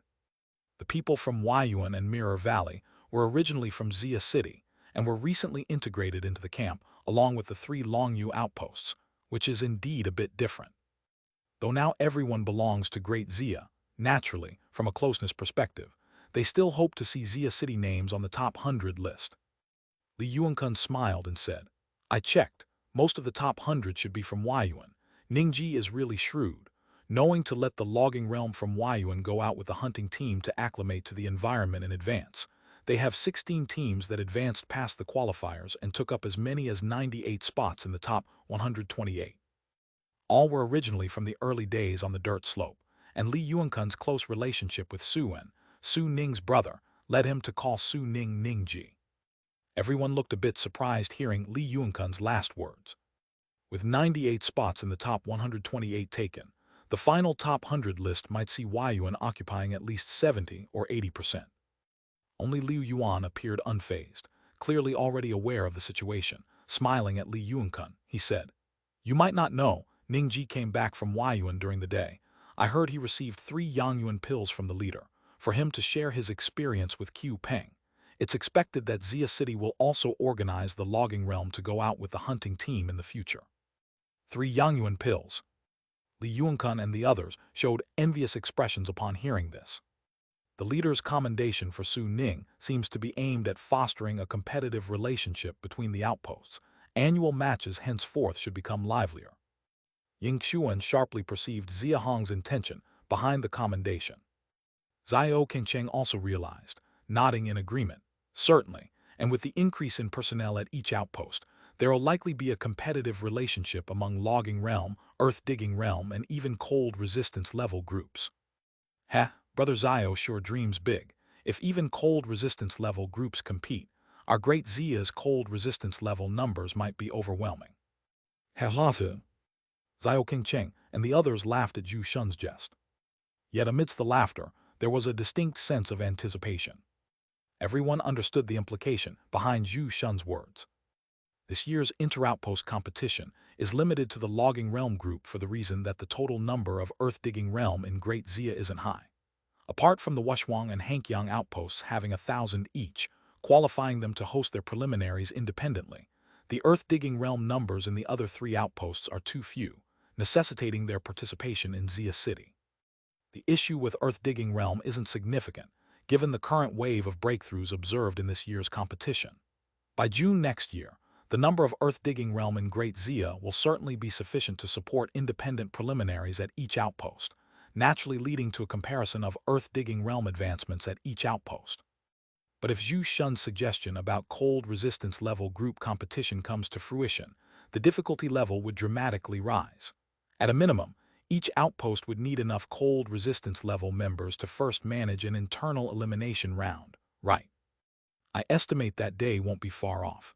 We already have 37 cold resistance levels in Great Xia, and the numbers are only going to grow. Perhaps in 3 to 5 years, it's entirely possible. Li Yuankun's bold statement slightly perked everyone up. Even though they were somewhat skeptical, lifting their eyes to the top floor brought an unexplainable sense of hope. They had a leader who excelled at creating miracles. Perhaps it really is possible. First place, Tai Xinchuan. Second place, Zhou Yilong. Third place Xia Hong. As the names were announced on the ground floor, Liu Yuan and the others stopped talking and listened attentively to the upcoming top 100 rankings. 7th place Zhao Yuandao. 8th place Zhao Yuankang. 9th place Yuan Bai. 10th place Liu Peng. 11th place Lu Dong. 12th place Zhao Yuanwu. 18th place Xiao Hen. 78th place Qin Jian. 79th place Luo Cheng. 100th place Ning Dong. Tai Xinchuan, Zhou Yilong, Jai Hong, I've never heard of any of them. By the looks of it, they seem quite old. As Li Yuankun spoke, everyone's gaze turned toward the leading trio in the top 100 line below. Discovering that the three indeed appeared around 17 or 18 years old, a certain unexpected sentiment flashed in their eyes. Chapter 652, Chapter 273, Top 100 revealed, entering the hall team numbers as team names. Before the martial arts competition, the record for the great Xia to break through the earth-digging realm was just over 15 years old. This time, the competition process has already raised that record to 12 years old, and now the average age to break through the earth-digging realm has even dropped to 16. At 17 or 18, breaking through to the earth-digging realm, the talent of Tai Xinchuan and the other two is not even considered qualified in the current Great Xia. Cultivation does not entirely determine strength. Breaking through early only proves high talent, but it doesn't mean their strength is necessarily stronger than others. These three, Tai Xinchuan included, are said to be living maps of the harvesting department. Their reputation in Xia City is quite notable, being longtime wanderers in the Redwood Ridge, and they are very familiar with the positions of various medicinal plants and fruit trees. No wonder these three must have dealt with cold beasts numerous times. Beating this bunch of youngsters must be a piece of cake for them. Listening to the words of Xiao Kengcheng and others, Liu Yuan, who had stayed in Longyu, only then understood. After pondering for a while, he nodded in agreement. Indeed, like his younger brother Liu Peng, who broke through to the logging realm and even the earth-digging realm early on, naturally has high talent. However, when it comes to strength, compared to those older who have already ventured out for training, there is definitely a gap. Thinking like this, Liu Peng ranking 10th is already considered quite strong. The three siblings of the Zhao family are impressive. The eldest, Zhao Yuandao, is only 14 and ranked 7th. Zhao Yuankang is 13, ranking 8th. Zhao Long's son, Zhao Yuandao, only broke the logging realm record last year. This year, not only did he break through the earth-digging realm, but he also ranked 12th. These three siblings are not only gifted in cultivation, but their combat talent is surprisingly high. Speaking of combat talent, I still think those three are exceptional. Look at. After Xiao Kengcheng spoke, he pointed at the back of the queue below, and everyone followed the direction of his finger, looking with slight surprise. Logging realm. In the top 100 ranks, there were even some who hadn't broken through to the earth-digging realm. 67th place Chen Ping, 78th place Qin Jian, 79th place Luo Cheng. After thinking for a moment, Zhu Shun turned his head to look at Chen Ying beside him and said, "Impressive, old Chen, that Chen Ping is your youngest son, right?" Helatu. Seeing Chen Ping at the back of the crowd, Chen Ying's mouth was already wide open in a grin. Hearing Zhu Shun's words, he suddenly laughed proudly. This time he didn't enter the top 10 of the earth-digging realm division, which left him quite displeased. However, his youngest son's impressive performance by making it into the top 100 with a logging realm cultivation gave him great pride as a father, naturally making him very happy. This kid indeed has some combat talent and didn't disgrace me.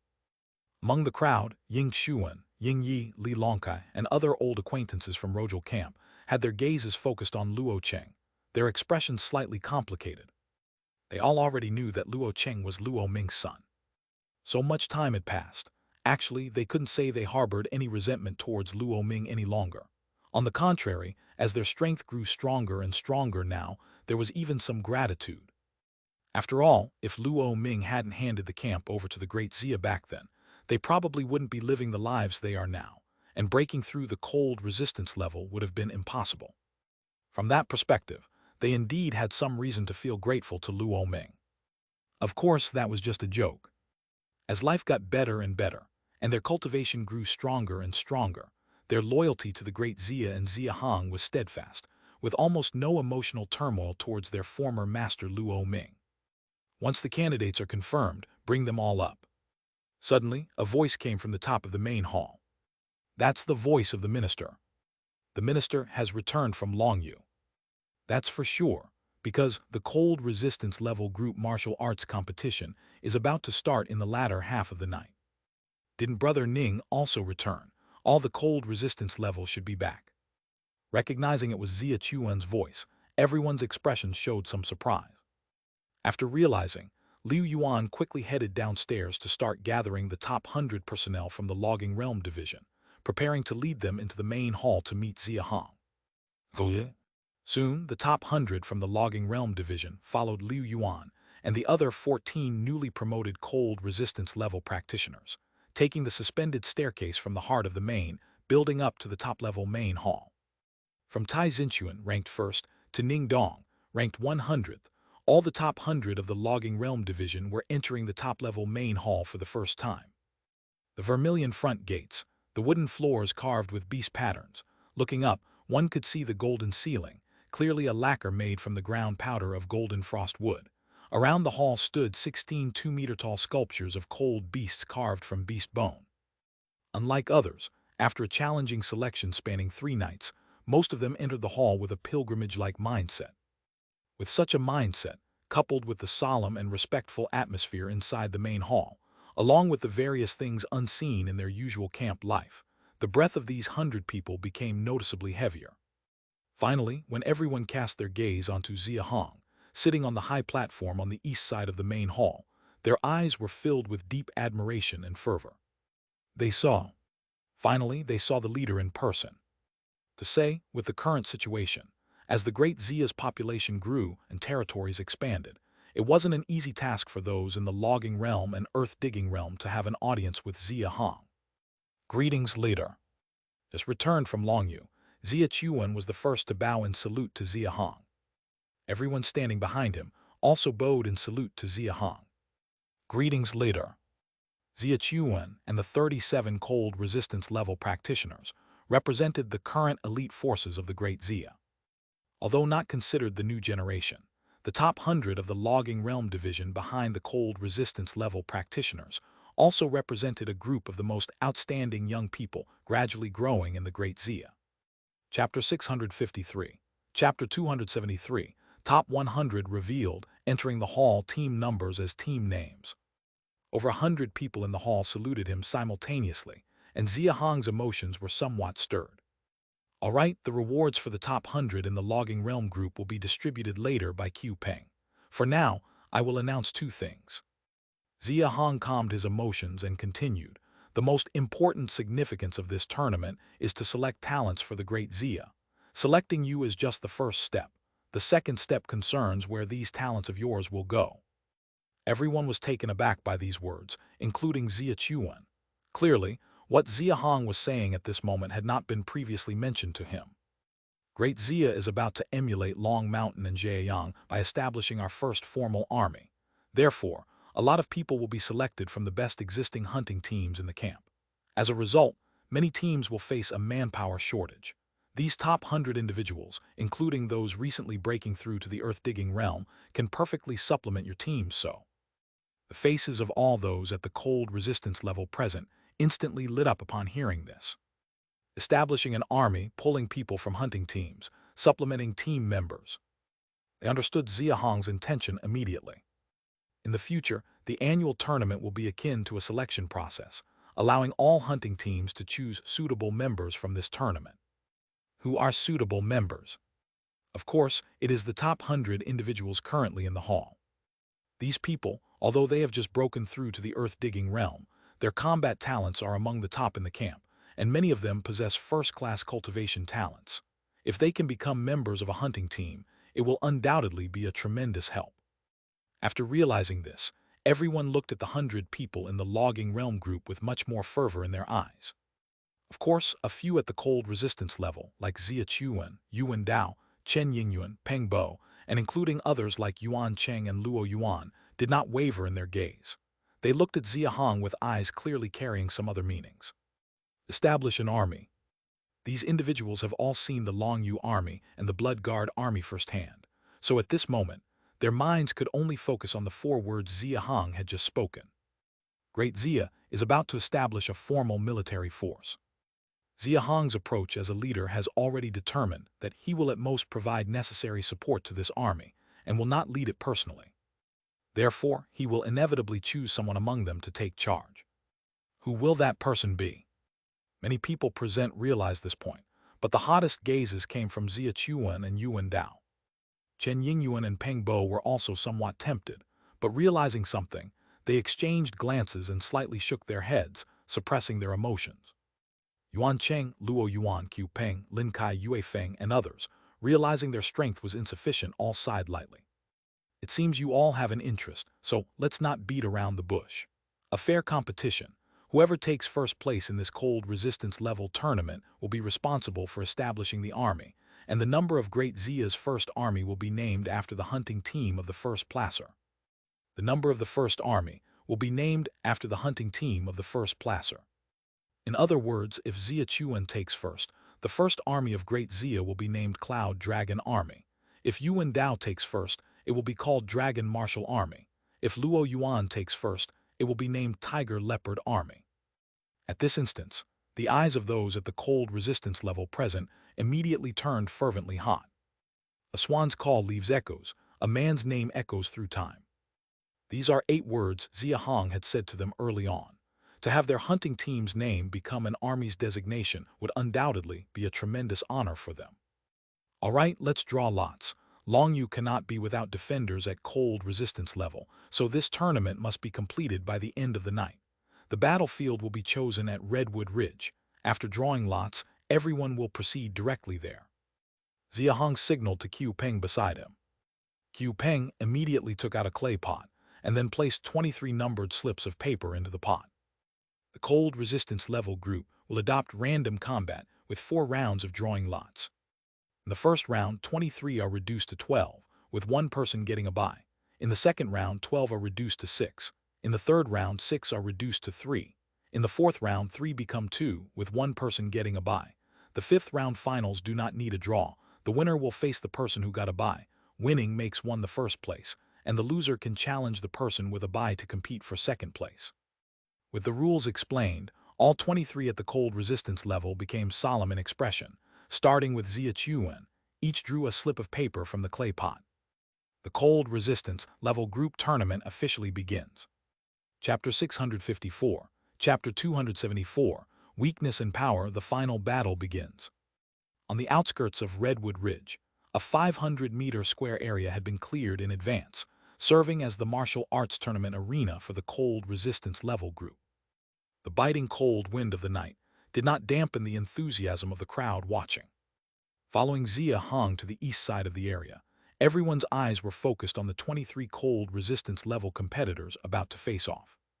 Xia Hong didn't waste words, directly announcing the draw results for the first round. First round draw results. Number 1 Chen Yingyuan, Number 2 Luo Yuan, Number 3 Yuan Cheng, Number 4 Hong Guang, Number 5 Hong Tian, Number 6 Meng Yi, Number 7 Huang Yang, Number 8 Xia Chuan, Number 9 Yuan Dao, Number 10 Hong Gang, Number 11 Zhu Yuan, Number 12 Peng Bo, Number 13 Zhu Ling, Number 14 Chen Yingba, Number 15 Su Ning, Number 16 Lin Kai, Number 17 Yue Feng, Number 18 Lu Yang, Number 19 Zhao, Number 20 Qiu Peng, Number 21 Wu Tianxing, Number 22 Zhao Bao, Number 23 Zhao Long. There are 23 draws in the first round. Matches are based on draw numbers, 1 versus 2, 3 versus 4, and so on. The one who gets the 23rd draw is the one who skips the round. So the moment Xia Hong announced the draw numbers, everyone instantly knew who their opponent was. Naturally, some were happy while others were worried. Though everyone was at the cold resistance level, they weren't entirely sure of each other's strengths, but had a general idea in mind. Among the current 23 cold resistance level members of Great Xia, the strongest undoubtedly were Xia Chuan, Yuan Dao, Chen Yingyuan, Peng Bo, Chen Yingyuan, and Wu Tianxing. This was indisputable. Therefore, those paired with these 6, Luo Yuan, Huang Yang, Hong Gang, Zhu Yuan, Zhu Ling, and Zhao Bao, couldn't help but shake their heads, lamenting their poor luck. The one who drew the 23rd skip draw, Zhao Long, didn't show much joy on his face. According to Xia Hong's previous rules, as long as you fight 1 round, win or lose, you can earn a Yangyuan pill. Skipping a round means directly advancing to the second round, but it also means missing an opportunity to fight. Crucially, he was well aware of his own strength. Even advancing to the second round, the odds of making the top 5 were slim. Rather than this, it would be better to draw a weaker opponent and earn a Yang Yuan pill first. First match, Chen Yingyuan vs. Luo Yuan begin. With Xia Hong's command, Chen Yingyuan and Luo Yuan immediately entered the arena. It's starting. The strength of the cold resistance level, we can finally witness it with our own eyes today. At the beginning of the year when Yuan Sijeng killed that bird that accidentally broke into the main building, I was too far away to see it clearly. This time I can finally watch closely. My father said that the unit of measurement for cold resistance level strength is main, meaning the impact force of an adult intermediate snowman. I wonder how many pounds that is. This is the realm my father and uncle he are striving to reach. Zhao Yuandao, Liu Peng, Xiao Hen, Luo Cheng, along with over 90 other earth-digging realm participants present, had never seen a cold resistance level in action. Their emotions at this moment were evidently more excited than others at the scene. It's understandable. For those who haven't seriously participated in hunting, the cold resistance level already represents the pinnacle of existence. As Luo Yuan and Chen Yingyuan successively entered the arena, the match began. Please. Knowing his cultivation was inferior, Luo Yuan took the initiative.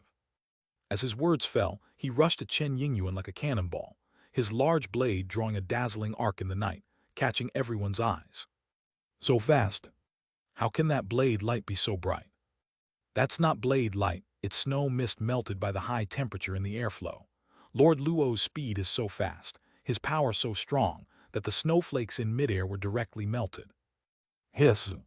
If the momentum generated by Luo Yuan's slash only elicited exclamations from the earth-digging realm crowd, Chen Yingyuan's response left them utterly stupefied, their mouths gaping, unable to utter a word.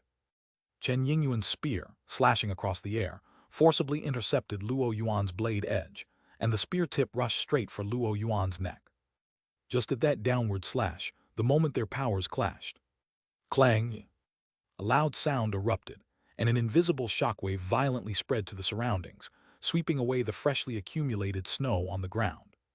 Whoosh! A whirlwind swept through, causing the 100 newly advanced earth-digging realm participants to sway unsteadily, with a few almost falling. Zhao Yuandao, Liu Peng, Xiao Hen, Luo Cheng, and other young people who had never gone hunting were instantly dumbfounded. Just the shockwave from their exchange is enough to knock us over. How can it be this strong? Is this the cold resistance level? Is my father this strong now too? I must break through to the cold resistance level, I must. Breaking through to the earth-digging realm really doesn't count for much. This is true power. If Lord Luo is already this strong, how powerful must the leader be? Although everyone had different thoughts in mind, the idea of breaking through to the cold resistance level arose simultaneously in their minds. They looked at the two fighting in the arena, the more than 30 cold resistance level observers around, and Xia Hong at the forefront, their eyes full of intense longing. Unlike the massive momentum caused by Luo Yuan's large blade, Chen Yingyuan's spear only emitted a sliver of cold light. But just that sliver of cold light broke through Luo Yuan's wide, bright blade edge. No one even saw clearly before the spear tip was already stopped before Luo Yuan's neck. Can't even withstand a single move. This disparity in strength is truly too great. Even though he knew he was bound to lose, the result of losing in one move was still a bit hard for Luo Yuan to accept, leaving his expression somewhat bewildered. Chapter 655, Chapter 274, Weakness and Strength, The Final Battle Begins Part 2. The strength gap between us is threefold, Master Luo. If you manage to withstand a single move, then I would be too useless, and even the leader might not be able to bear watching. Seeing Luo Yuan's puzzled expression, Chen Yingyuan smiled and said, After taking the Yang Yuan pill bestowed by the leader, my strength has already risen to the level of 8-maned. So that's it. Upon hearing this, Luo Yuan finally felt a bit more at ease. The first match, Chen Yingyuan wins. As Xia Hong's voice rang out, the two immediately stepped down. The second pair, Yuan Cheng and Han Guang, also entered the stage. Han Guang's basic strength was only slightly more than 1-maned and couldn't be compared to Yuan Cheng's 3-maned. Despite relying on combat experience to maneuver for a while, he ultimately lost. Next was the third pair, Hong Tian and Meng Yi. Their basic strengths were equivalent, but in the end, it was Meng Yi's combat experience that was slightly superior. The fourth pair, Huang Yang and Xia Chuan, held almost no suspense. The fifth group, the sixth group, the seventh group. Unlike others who watched with keen interest in every match, Xia Hong found himself a bit sleepy and didn't even focus much on the fighters most of the time. It's no wonder, among the 23 cold resistance level participants in tonight's competition, except for Chen Yingyuan and Peng Bo, he was too familiar with the other 19. Xia Chuan and others were taught by him. How could he not know their basic strength, combat experience, or even their combat talent? Basically, as soon as the two got onto the stage, he knew who would win. In such circumstances, he naturally wasn't inclined to pay attention to the matches. He was truly interested and curious about the battles involving Xia Chuan, Yuan Dao, Peng Bo, and Chen Yingyuan. It's just a pity they didn't face each other in the first round. With the conclusion of the 11th match, where Wu Tianxing defeated Zhao Bao, the first round also ended. The second round draw begins. The 11 people who advanced from the first round, plus Zhao Long, made a total of 12 for the second round draw. Soon, Xia Hong had a new list in hand. Number 1 Zhao Long, number 2 Yuan Cheng, number 3 Xia Chuan, number 4 Su Ning, number 5 Chen Yingyuan, number 6 Wu Tianxing, number 7 Peng Bo, number 8 Qiu Peng, number 9 Yue Feng, number 10 Yuan Dao, number 11 Chen Yingba, number 12 Meng Yi. Good things really do take time. In the second round draw, these 4 people still didn't face each other. Xia Hong lost interest in the second round as well, and directly called for it to begin. In this round, not only could a win earn them another Yangyuan pill, but they would also directly advance to the top 6, with a chance to compete for the top 5. As such, the tension in the second round was noticeably higher. First to take the stage were Zhao Long and Yuan Cheng, who both immediately showcased the great Xia sacred pattern. After clashing for several hundred breaths, it was ultimately Yuan Cheng's double-edged giant axe that proved superior. Next were Xia Chuan and Su Ning. Despite Su Ning using the sacred pattern, he still lost. Chen Yingyuan's strength surpassed Wu Tianxing, making his victory a foregone conclusion. Peng Bo nearly crushed Qiu Peng, becoming the 4th winner. Yuan Dao defeated Yue Feng. Chen Yingba overcame Meng Yi. The top 6 were thus determined. This time they should certainly meet. Xia Hong promptly waved his hand, signaling for the 6 to start the third round draw. Number 1 Xia Chuan, number 2 Yuan Cheng, number 3 Yuan Dao, number 4 Peng Bo, number 5 Chen Yingba, number 6 Chen Yingyuan. After reading the draw results, Xia Hong continued, after this round the top 3 will emerge. I won't distinguish between 4th and 5th, determining it based on the longest time of defeat among the 3 losers in this round. The longest will be 4th, followed by 5th. Any objections? The opponents were random anyway, and everything was fair. Naturally, no one raised any objections, all nodded in agreement. All right then, let's begin. The highlight this round was the second match, Yuan Dao against Peng Bo. Due to the 4th and 5th rankings up for contention, Yuan Cheng in the first match, though knowing he couldn't beat Xia Chuan, still gave it his all, persisting for a full 239 breaths.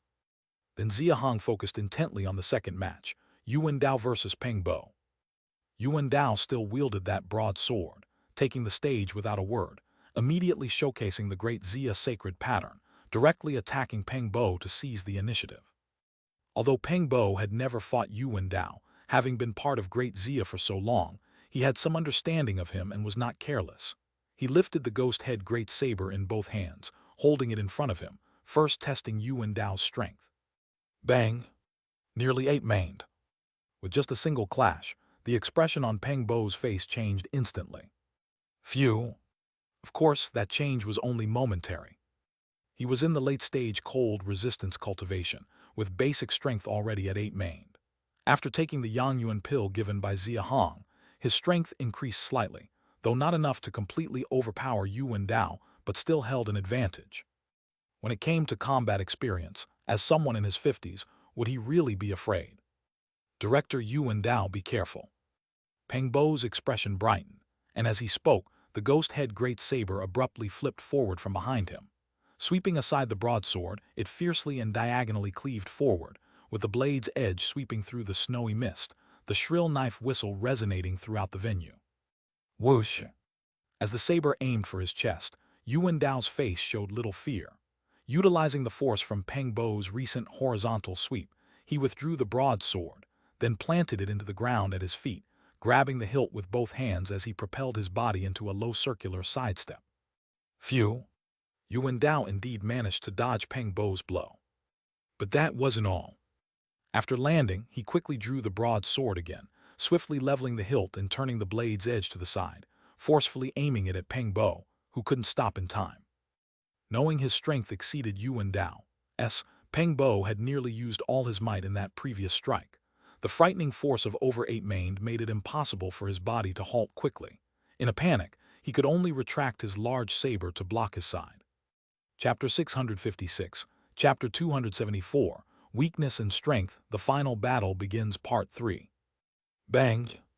The broadsword slammed into the great saber. Peng Bo, who was already in a forward charging state, was suddenly catapulted like an iron arrow from a bow by Yuan Dao's forceful strike, flying out over 100 meters and crashing to the ground with a resounding boom, shaking the surroundings for hundreds of meters. Even after all that, he still skidded on the ground for over 10 meters before finally coming to a halt. Whoosh! How did I get knocked flying? On the ground, Peng Bo didn't have time to figure out this question when a sharp sword whistle reached his ears. His reaction was not slow, as he inserted his 2 fingers into the ghost head, twisting his wrist, and the great saber rose directly from the ground, blocking the direction from which the sword whistle came. Clang! Blocked! The moment this thought flashed in Peng Bo's mind, a heavy punch suddenly struck his face. Bang! Yuan Dao hadn't come wielding a sword. He had directly thrown the broadsword to lure him into blocking with his great saber. The real fatal strike was his fist. In that split second, even though Peng Bo realized it, it was already too late. His body was directly knocked from the ground, soaring at least 20 meters into the air. The most troublesome part was that his ghost head great saber also slipped from his grasp. And as he soared, Yuan Dao not only retrieved the broadsword but also kicked the ghost head great saber into the air, using the force to leap up. Whoosh! The broadsword suddenly ascended, and just as Peng Bo was turning his body before he landed, he felt the great saber graze over his forehead. Landing on the ground, Peng Bo caught a handful of his black hair, his face full of astonishment. After a pause of over 10 breaths, he looked up at the youthful face of Yuan Dao and sighed heavily, revealing an aged demeanor. No wonder Lord Yuan can command the hunting department. Peng truly admires you. When Peng Bo's voice fell, the whole area fell into silence. Those in the earth-digging realm probably didn't understand the significance of Yuan Dao's victory. But others like Xia Chuan, Chen Yingyuan, Chen Yingba, Wu Tianxing, including those of cold resistance level from Yuan Cheng, all had faces full of shock and disbelief. Especially Xia Chuan and Chen Yingyuan.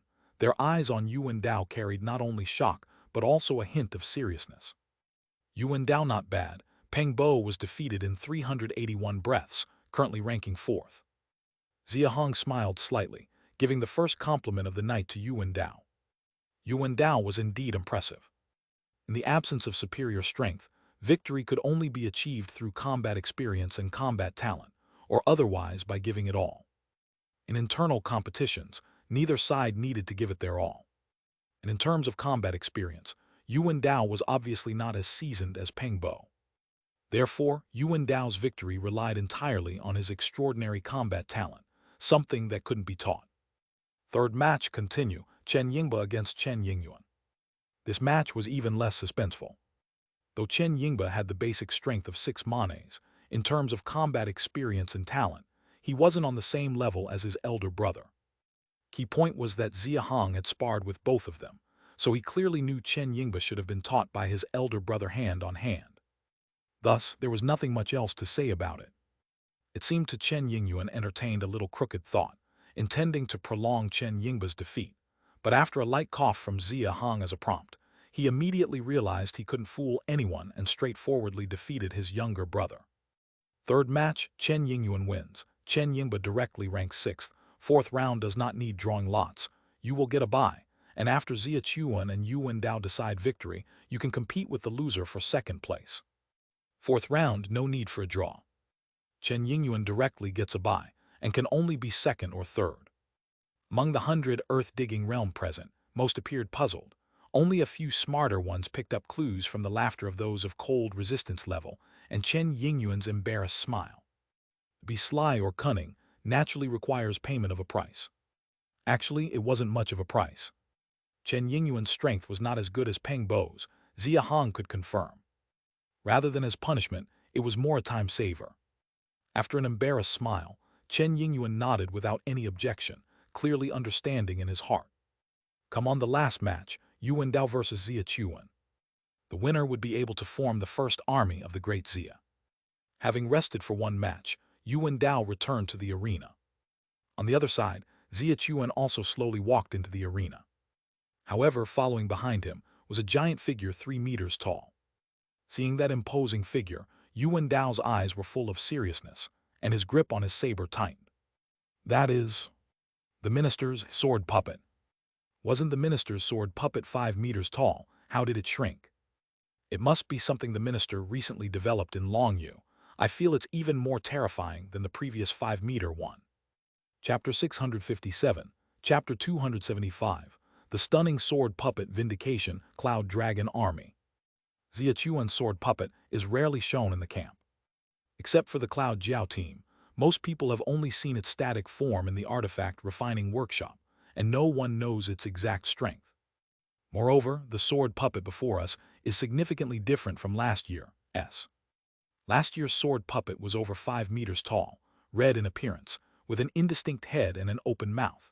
The ends of its arms and legs were equipped with 4 2-meter-long giant 100-forged blades, and its limbs and torso were embedded with countless 1-meter-long 100-forged small daggers, like a layer of thorny daggers. The new sword puppet before us is over 3 meters tall, golden in appearance, with each limb ending in 2 over 1-meter-long blades, specially forged and vertically assembled into a cross, forming a generally 4-bladed tapered shape. The limbs and torso, as before, are filled with daggers, but these daggers have shrunk to half the size, only slightly more than half a meter long. Though the new sword puppet is smaller in size, under Xia Chuan's control, its movements are clearly more agile than before. From a distance, it closely resembles a tall, slender human being. However, its body occasionally emits a chilling light, full of oppressive force. Cross-formation, 4-bladed edges, is this still a sword? It's essentially a puppet. It's different from us normal humans. It's controlled by the minister with strings, so whether it's a sword or not doesn't matter. 1,000 forged, look closely. Those 8 blades are all 1,000 forged level. Indeed, the daggers on the limbs and torso are 100 forged, but the 8 blades at the end of the limbs are all 1,000 forged level. 1,000 forged weapons aren't cheap. Besides the leaders, hardly anyone else has them in the camp. With 8 blades and all those 100 forged daggers on its body, how much contribution value would it take to create this sword puppet? Nonsense. The hunting abilities of the Cloud Jiao team aside, just last April, the minister led a force to conquer the 3 families in Longyu, earning probably over 10,000 contribution value. Now, he likely holds the most contribution value in the entire camp. Tusk over 10,000, that's really shocking.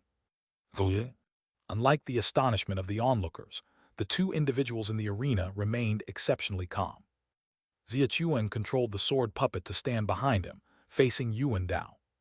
Although neither spoke, everyone could feel the invisible sparks flying when their eyes met. This is quite normal. In Great Xia, there has always been an enduring discussion surrounding Xia Chuan and Yuan Dao, without a definitive answer. The question is between the two, who is truly stronger. In terms of talent, Yuan Dao has an advantage in cultivation due to being a year younger than Xia Chuan. However, after breaking through the cold resistance level, Xia Chuan's basic strength is at 6 manes, slightly stronger than Yuan Dao's 5 manes, making Xia Chuan's potential superior. Looking at these aspects, their talents should be more or less equal. Thus, the only distinction between them would be their actual strength. The problem is, these two have never fought each other once. Who is stronger has always been a hotly debated topic in Great Xia. Another critical question derived from this topic is whether Xia Chuan is worthy of his position as minister. In the Ice Abyss world, strength is everything. Here, virtue naturally refers to strength. When Jing Xian joined Great Xia last year, Xia Hong consolidated the 6 ministries and directly appointed Xia Chuan as minister. This decision was met with considerable skepticism at the time, particularly among the people who came over with Jing Xian.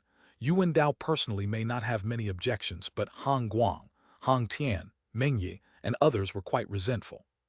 Even now, a small portion of whispers circulate within the camp, claiming Xia Chuan only became minister due to being the leader's blood brother. Everyone actually knows who spreads these rumors, including Xia Chuan, who surely wouldn't let these gossip affect him. However, it's not like he has no emotional reaction at all.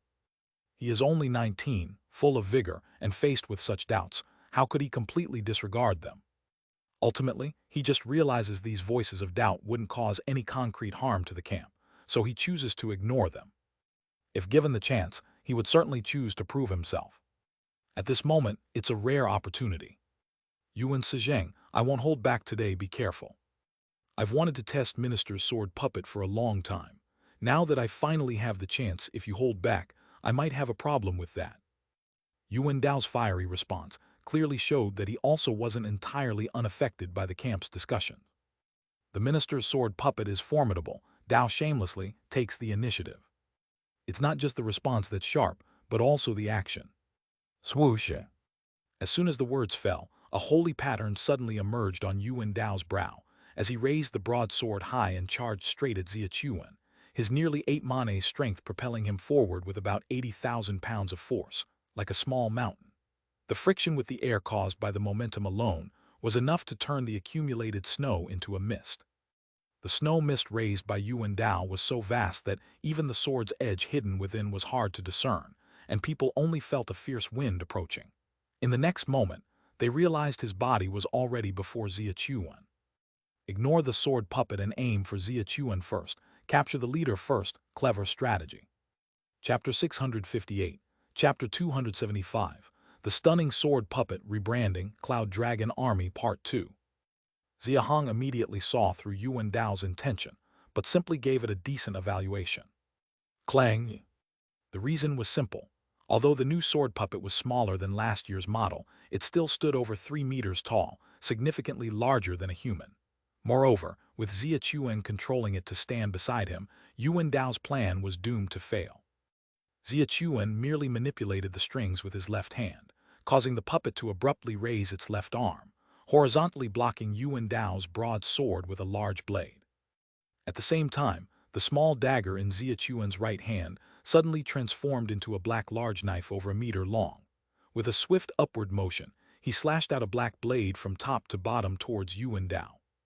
In martial duels, naturally, they avoid fatal moves. Just as when Yuan Dao charged at him a moment ago, targeting his limbs, Xia Chuan's strike was aimed at Yuan Dao's left shoulder. Clang whoosh!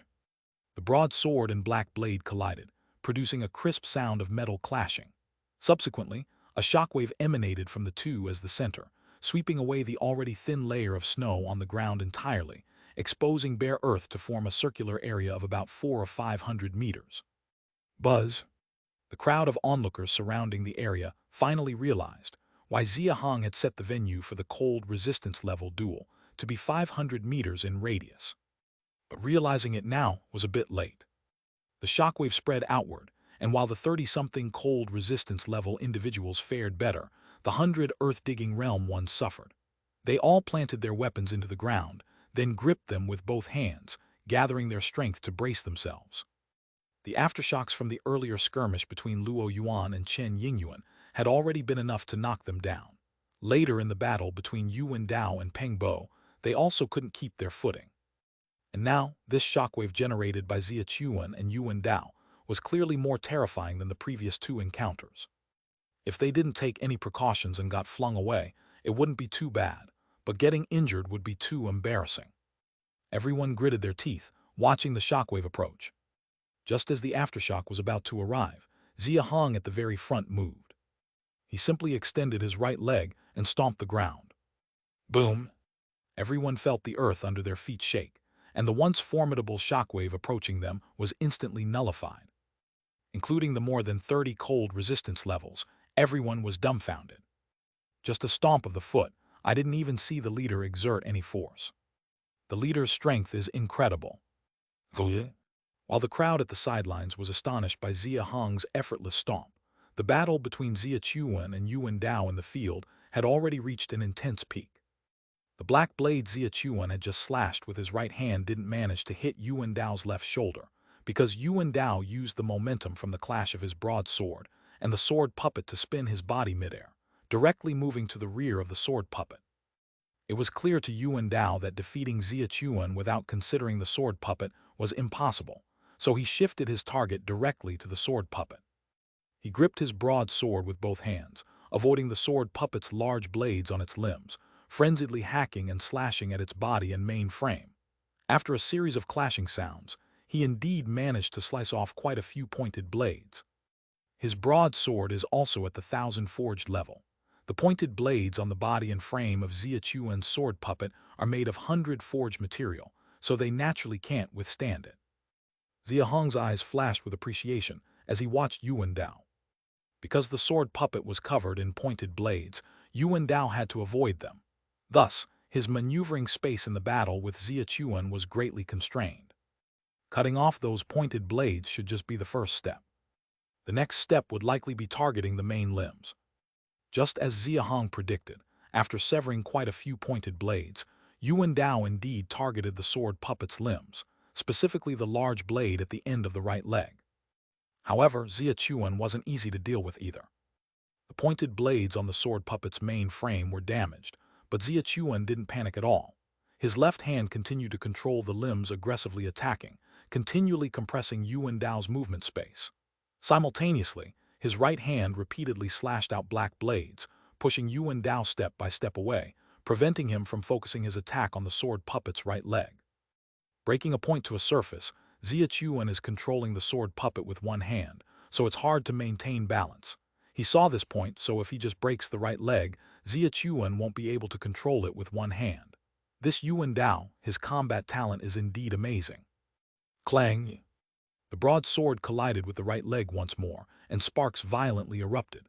Xia Chuan's little finger suddenly flexed, and the sword puppet's hands raised high, vertically slashing down at Yuan Dao's sword-gripping hands. Not dodging. Xia Chuan's intention was to force Yuan Dao to abandon attacking the sword puppet's right leg. Such a scene had already occurred 3 or 4 times, so this time he didn't expect anything different, believing Yuan Dao would dodge. But as it turned out, he was wrong this time. This time Yuan Dao didn't dodge. Instead, he forcefully pressed down with both hands, actually bending the large blade on the sword puppet's right leg. If you're going to underestimate like this, you've already lost. With the sword puppet suppressed, Xia Chuan himself was still able to move. He vigorously maintained the sword puppet with his left hand, leaping high, his right hand wielding the knife, drawing a black arc in the air, slashing straight towards Yuan Dao's back. Whoosh! At the battleground, Xia Chuan had already unleashed his holy pattern, boosting his strength by 30%, making it over 8 Chinese letter, even surpassing Yuan Dao. But the problem was, at this moment he was wielding the knife single-handedly. Holding the knife in one hand meant he couldn't exert his full strength. Chapter 659, Chapter 275, The Stunning Sword Puppet Vindication, Cloud Dragon Army Part 3. Although this strike was powerful, Xia Chuan knew deep down that it wasn't much of a threat to Yuan Dao. It couldn't decide the outcome with just one blow. Just as he expected, Yuan Dao didn't turn to dodge this strike, but instead roared and pressed forward, forcing the sword puppet's right leg blade into the ground, even making it completely sink into the earth. Crack! The sword puppet knelt down, and the already taut threads suddenly snapped back.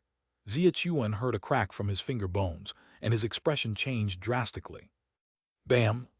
Despite the shock on his face, Xia Chuan's black blade still struck Yuan Dao's back. However, Yuan Dao also had a superior battle body. This blow, which Xia Chuan didn't use his full strength on, didn't break his skin membrane and didn't even fully crush his body. "Minister, please forgive me."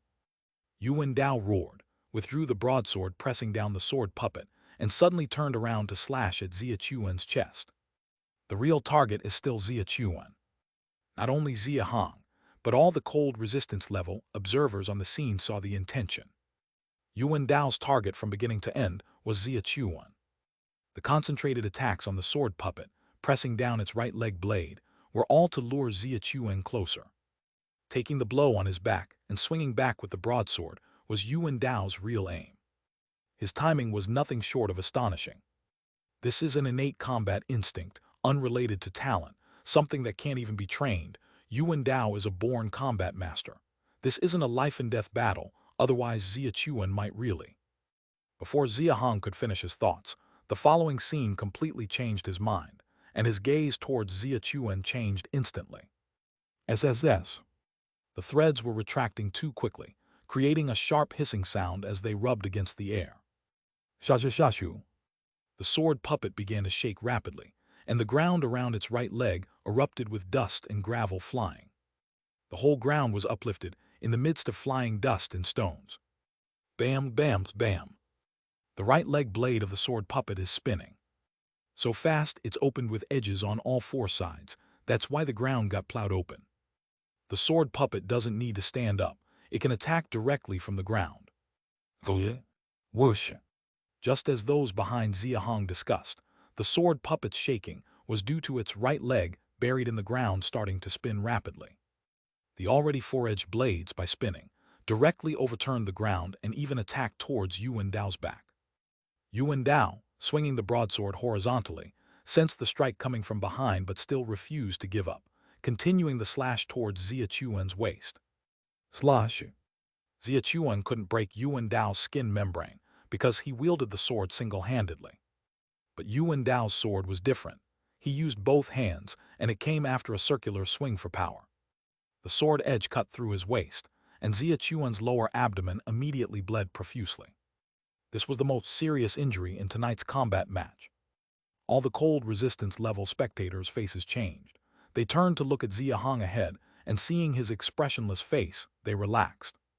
Bam! With his waist split open, Xia Chuan's body was blasted away like a cannonball. But he only flew over 10 meters before stopping.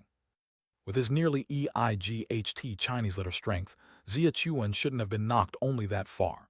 He still had unbroken threads in his hands. What was he doing? In Yuan Dao's mind, thoughts spun rapidly. His expression changed shockingly, and he fiercely drew his sword and turned. But his speed was too slow. Crack! The swiftly rotating right leg of the sword puppet first struck his broadsword, then its arms and left leg, with 3 rapidly spinning four-edged blades, all collided with his broadsword. Bam! The sword puppet was controlled by Xia Chuan, and the strength it could exert was, at most, Xia Chuan's limit strength. So Yuan Dao gritted his teeth, exerted all his strength to hold the sword, and ended up blocking the force of the 4 blades. But that was the limit. The sword puppet lost its limbs, but it still had a head. Though that head only had a mouth. To be precise, a dark hole. When the head of the sword puppet was close to his face, Yuan Dao's expression froze instantly. The sword puppet didn't move, but within that dark hole on its face seemed to hide something extremely dangerous. Just staring at it briefly, a drop of cold sweat trickled down Yuan Dao's forehead. Director Yuan, you lost. A flash of unwillingness crossed Yuan Dao's face, instinctively gripping the broadsword tightly, but after hesitating for a moment, he released it. I lost. Xia Chuan won. The whole scene fell silent. Yuan Cheng, Qiu Peng, Lu Yang, Lin Kai, Luo Yuan, and other members of the old great Xia, their faces were full of excitement and joy. While Mengyi, Han Guang, Han Tian, and others were slightly trembling. Even Peng Bo, who just lost to Yuan Dao, was now full of shock. Unlike others, only Xia Hong stared at the dark hole on the sword puppet's face, a hint of curiosity and speculation rising in his eyes. Inside there, it seems there's a retractable yi blade hidden, connected with the limb blades. The limb rotation grants it power. The victorious Xia Chuan treated his wound on the waist, and finally, without any expression, followed Yuan Dao back. He openly cast his gaze upon Han Guang, Han Tian, Meng Yi, Zhu Yuan, and others, with a questioning look in his eyes. And after these people met his gaze, they all slightly lowered their heads. Minister, your skills are superior, and I wholeheartedly accept it. Yuan Dao's final acknowledgement made Xia Chuan's position as minister from today utterly rightful. Xia Hong's face also broke into a smile, laughed heartily, and said, Good, the cold resistance level combat is over. it seems that the first army number of Great Xia is now decided. Cloud Dragon Army. Xia Chuan, along with Liu Yuan, were now the most excited people on the scene. The Cloud Jiao team was the first officially formed hunting team of Great Xia. Such a significant event will surely be a grand highlight in Yue Feng's history book of Great Xia, and as the team leader Xia Chuan and vice leader Liu Yuan will share the honor. Chapter 660, Chapter 276, Integration of Soldiers and Hunters, Military System and Roll Call Hunt. Second year of Great Xia, June 4th. At dawn, in the top-level Grand Hall, all the cold resistance level members of Great Xia gathered together. The rewards for the top 5 rankings in the group martial arts event of cold resistance level, including Xia Chuan, Yuan Dao, Chen Yingyuan, Peng Bo, and Yuan Cheng, as well as the Yangyuan pills for Chen Yingba and others, have all been distributed. Xia Hong glanced around at everyone below, finally placing his gaze on Xia Chuan and the 6 department directors behind him. Xia Chuan, tell me, how many earth-digging realm limits are there in the camp currently? Following the conclusion of the martial arts event, the specific matters of army building were next. Everyone perked up, ears attentive, focused on listening. Xia Chuan's expression turned solemn, bowing as he replied. Reporting to the leader, there are a total of 782 people. The estimate Q Peng reported 2 nights ago was that more than 600 earth-digging realm limits would be present after the martial arts event concluded, evidently underestimating the cultivation situation of the current camp population somewhat. 782 people, according to the army regulations of Long Mountain and Zhejiang. Our numbers are still insufficient, but right now, Longyu urgently needs manpower and cannot be delayed further. We'll temporarily make an exception and select 218 of the highest cultivation earth-digging realm to first complete the reorganization rules of the Cloud Dragon Army. Everyone nodded in agreement except for Yuan Dao, who displayed a troubled expression and stepped forward to bow and say, reporting to the leader, I have something to say. You want to say this 1,000 people comprise the core elite personnel of the hunting department's subordinate teams. Should they be selected, it would greatly diminish the hunting department's strength, and the hunting revenue would plummet, impacting the camp's beast meat supply, correct? Yuan Dao nodded slightly, and all the cold resistance level members' expressions subtly changed. Indeed, the 782 earth-digging realm limits, plus the 218 highest cultivation earth-digging realm, without doubt, are either team leaders of the hunting team or key personnel of the intermediate hunting team. Their selection would undeniably greatly reduce the camp's hunting capability. A reduction in hunting yields would have extensive repercussions, almost affecting all the other 5 departments, including procurement, craftsmanship, timber harvest, and even governance and livelihood. The other 5 department directors, including Q Peng, Yuan Cheng, and Mu Dong, came to this realization. Rest assured, I have already thought this through long ago. Xia Hong smiled slightly. Army construction was not a spur-of-the-moment decision. He had already contemplated it a year ago, and at this point, he was well prepared. At the current stage of Great Xia, survival still largely depends on gathering and hunting, especially as hunting is crucial to everyone's cultivation resources. Even the army should thus continue to hunt. From a certain standpoint, since the army gathers the camp's strongest individuals, their hunting tasks are even more challenging than those of the hunting team. What military system suits Great Xia?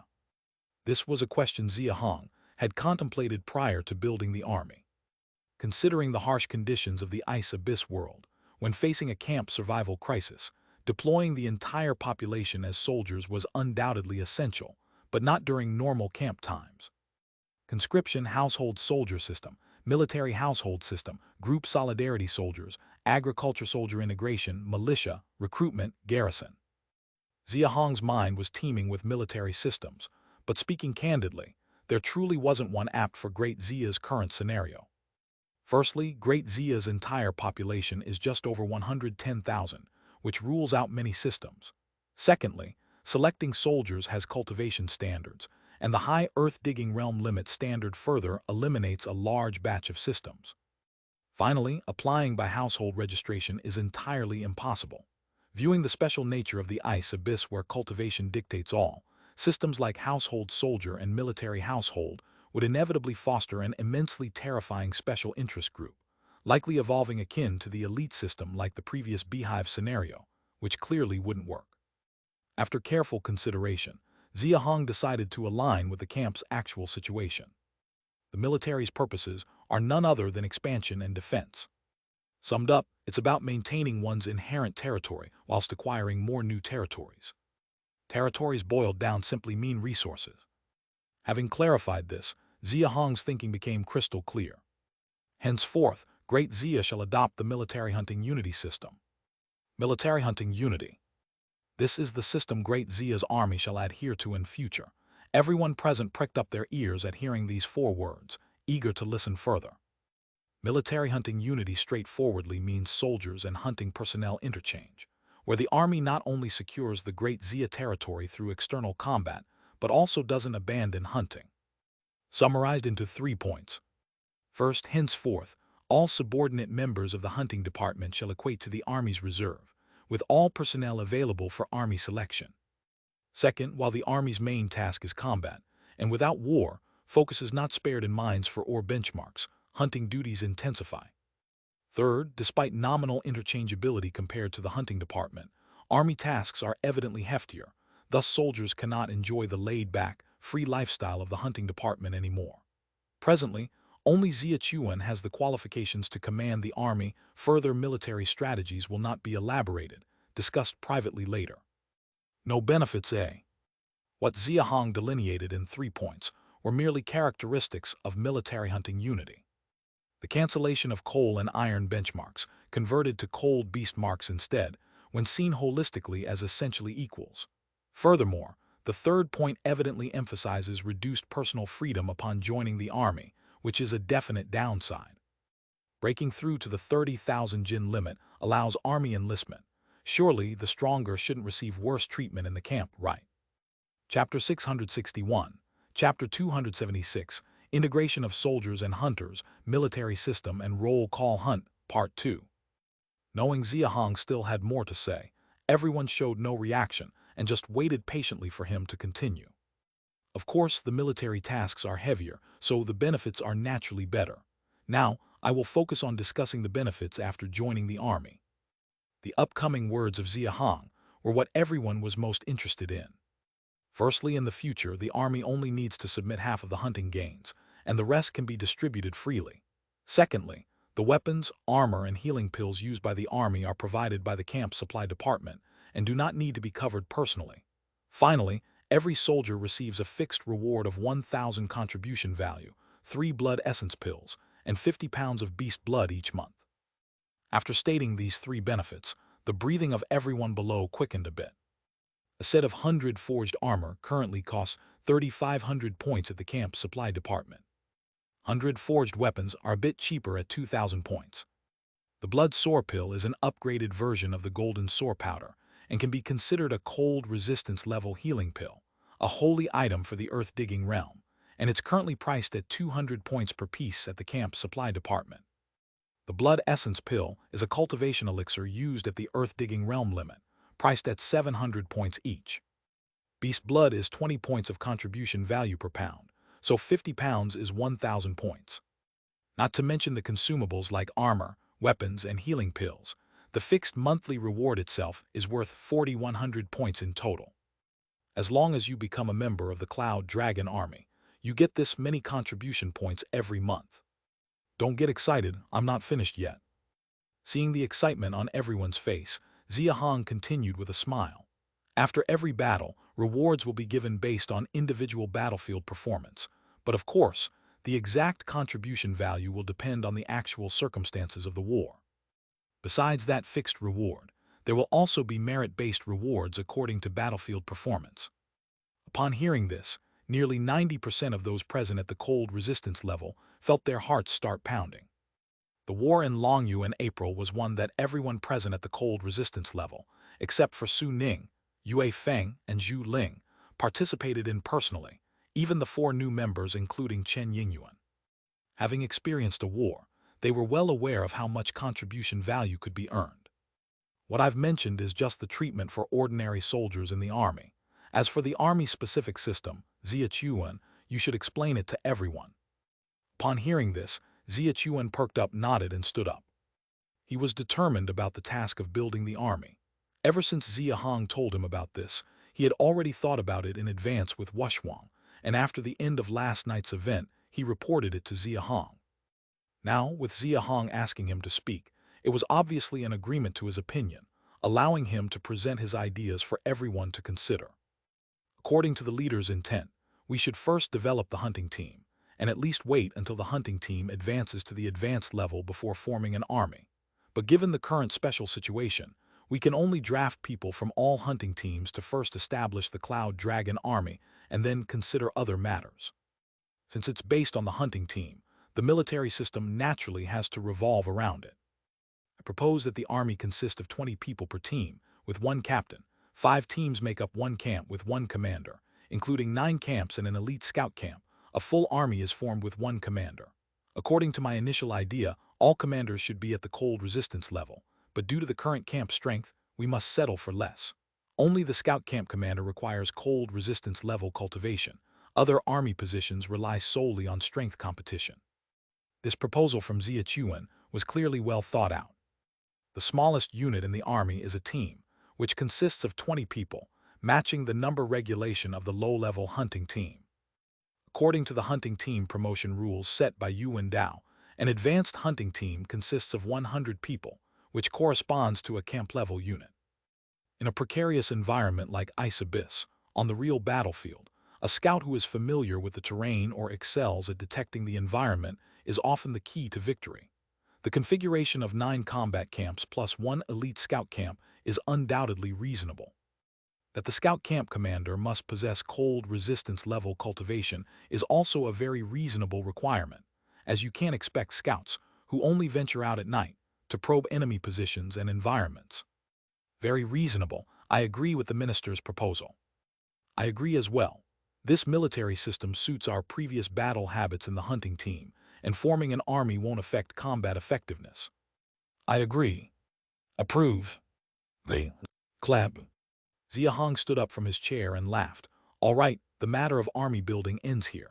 What I've said is merely to give you an initial impression. The subsequent details will be discussed by Xia Chuan and the 6 department directors jointly. Once a draft is made, I'll review it. From tonight, following the announcement of the military system, personnel can be drawn from the hunting department for the Cloud Dragon Army. As commanded. Xia Chuan and the 6 department directors all bowed in salute. Additionally, there is another matter. On the 9th day of last month, I mentioned a month's term for you 8 to compete for the defense positions at the Wushwang, Hankyang, and Beehive posts. Today is already the 4th day of this month, so only 5 days remain. Use your time wisely. In 5 days, a decision must be made on who will take over the defense in Longyu. The 8 competing for 3 defense positions last month were Meng Yi, Zhu Ling, Lin Kai, Lu Yang, Huang Yang, Han Gang, Chen Yingyuan, and Peng Bo. At that time, Xia Hong stated that those who gained the highest contribution value would be appointed as defense envoys at these 3 positions. Only 5 days remain, and from the reactions of the 8, you could already see some signs. Chapter 662, Chapter 276, Integration of Soldiers and Hunters, Military System and Roll Call Hunt, Part 3. Chen Yingyuan and Peng Bo arrived late, clearly not hopeful. Out of the remaining 6, Meng Yi and Lu Yang seemed to be confident, likely assured, while the remaining 4 appeared nervous, clearly still in a competitive state. Xia Hong's main concern was to quickly select the 3 defense envoys. As to who would be stationed, he didn't particularly care. Noticing the downcast expressions of Peng Bo and Chen Yingyuan, he pondered for a moment, then smiled and spoke. The Cloud Dragon Army has already emptied the camp's current earth-digging realm limit, and the corresponding weapons and armor are still undetermined. I anticipate it will be quite a while before we can consider forming a second army, but I can set the qualification criteria for forming an army for you now. Naturally, it was impossible for the great Xia to have only one army to establish a foothold and develop in the Ice Abyss. The qualification criteria for forming an army means whoever meets the criteria will have the qualification to form a second army.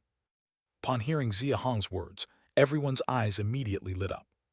Especially Yuan Dao, who just lost to Xia Chuan, now clenched his fists looking at Xia Hong, his eyes full of expectation.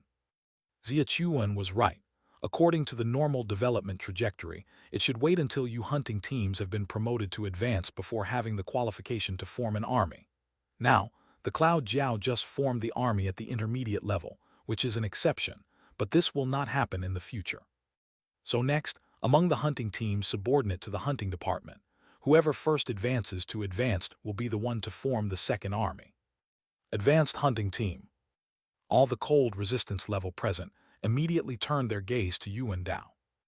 Yuan Dao knew what the others were thinking and immediately said, "The assessment method for intermediate teams to advanced has long been established by me, as long as you hunt down 3 different kinds of advanced cold beasts within a single month."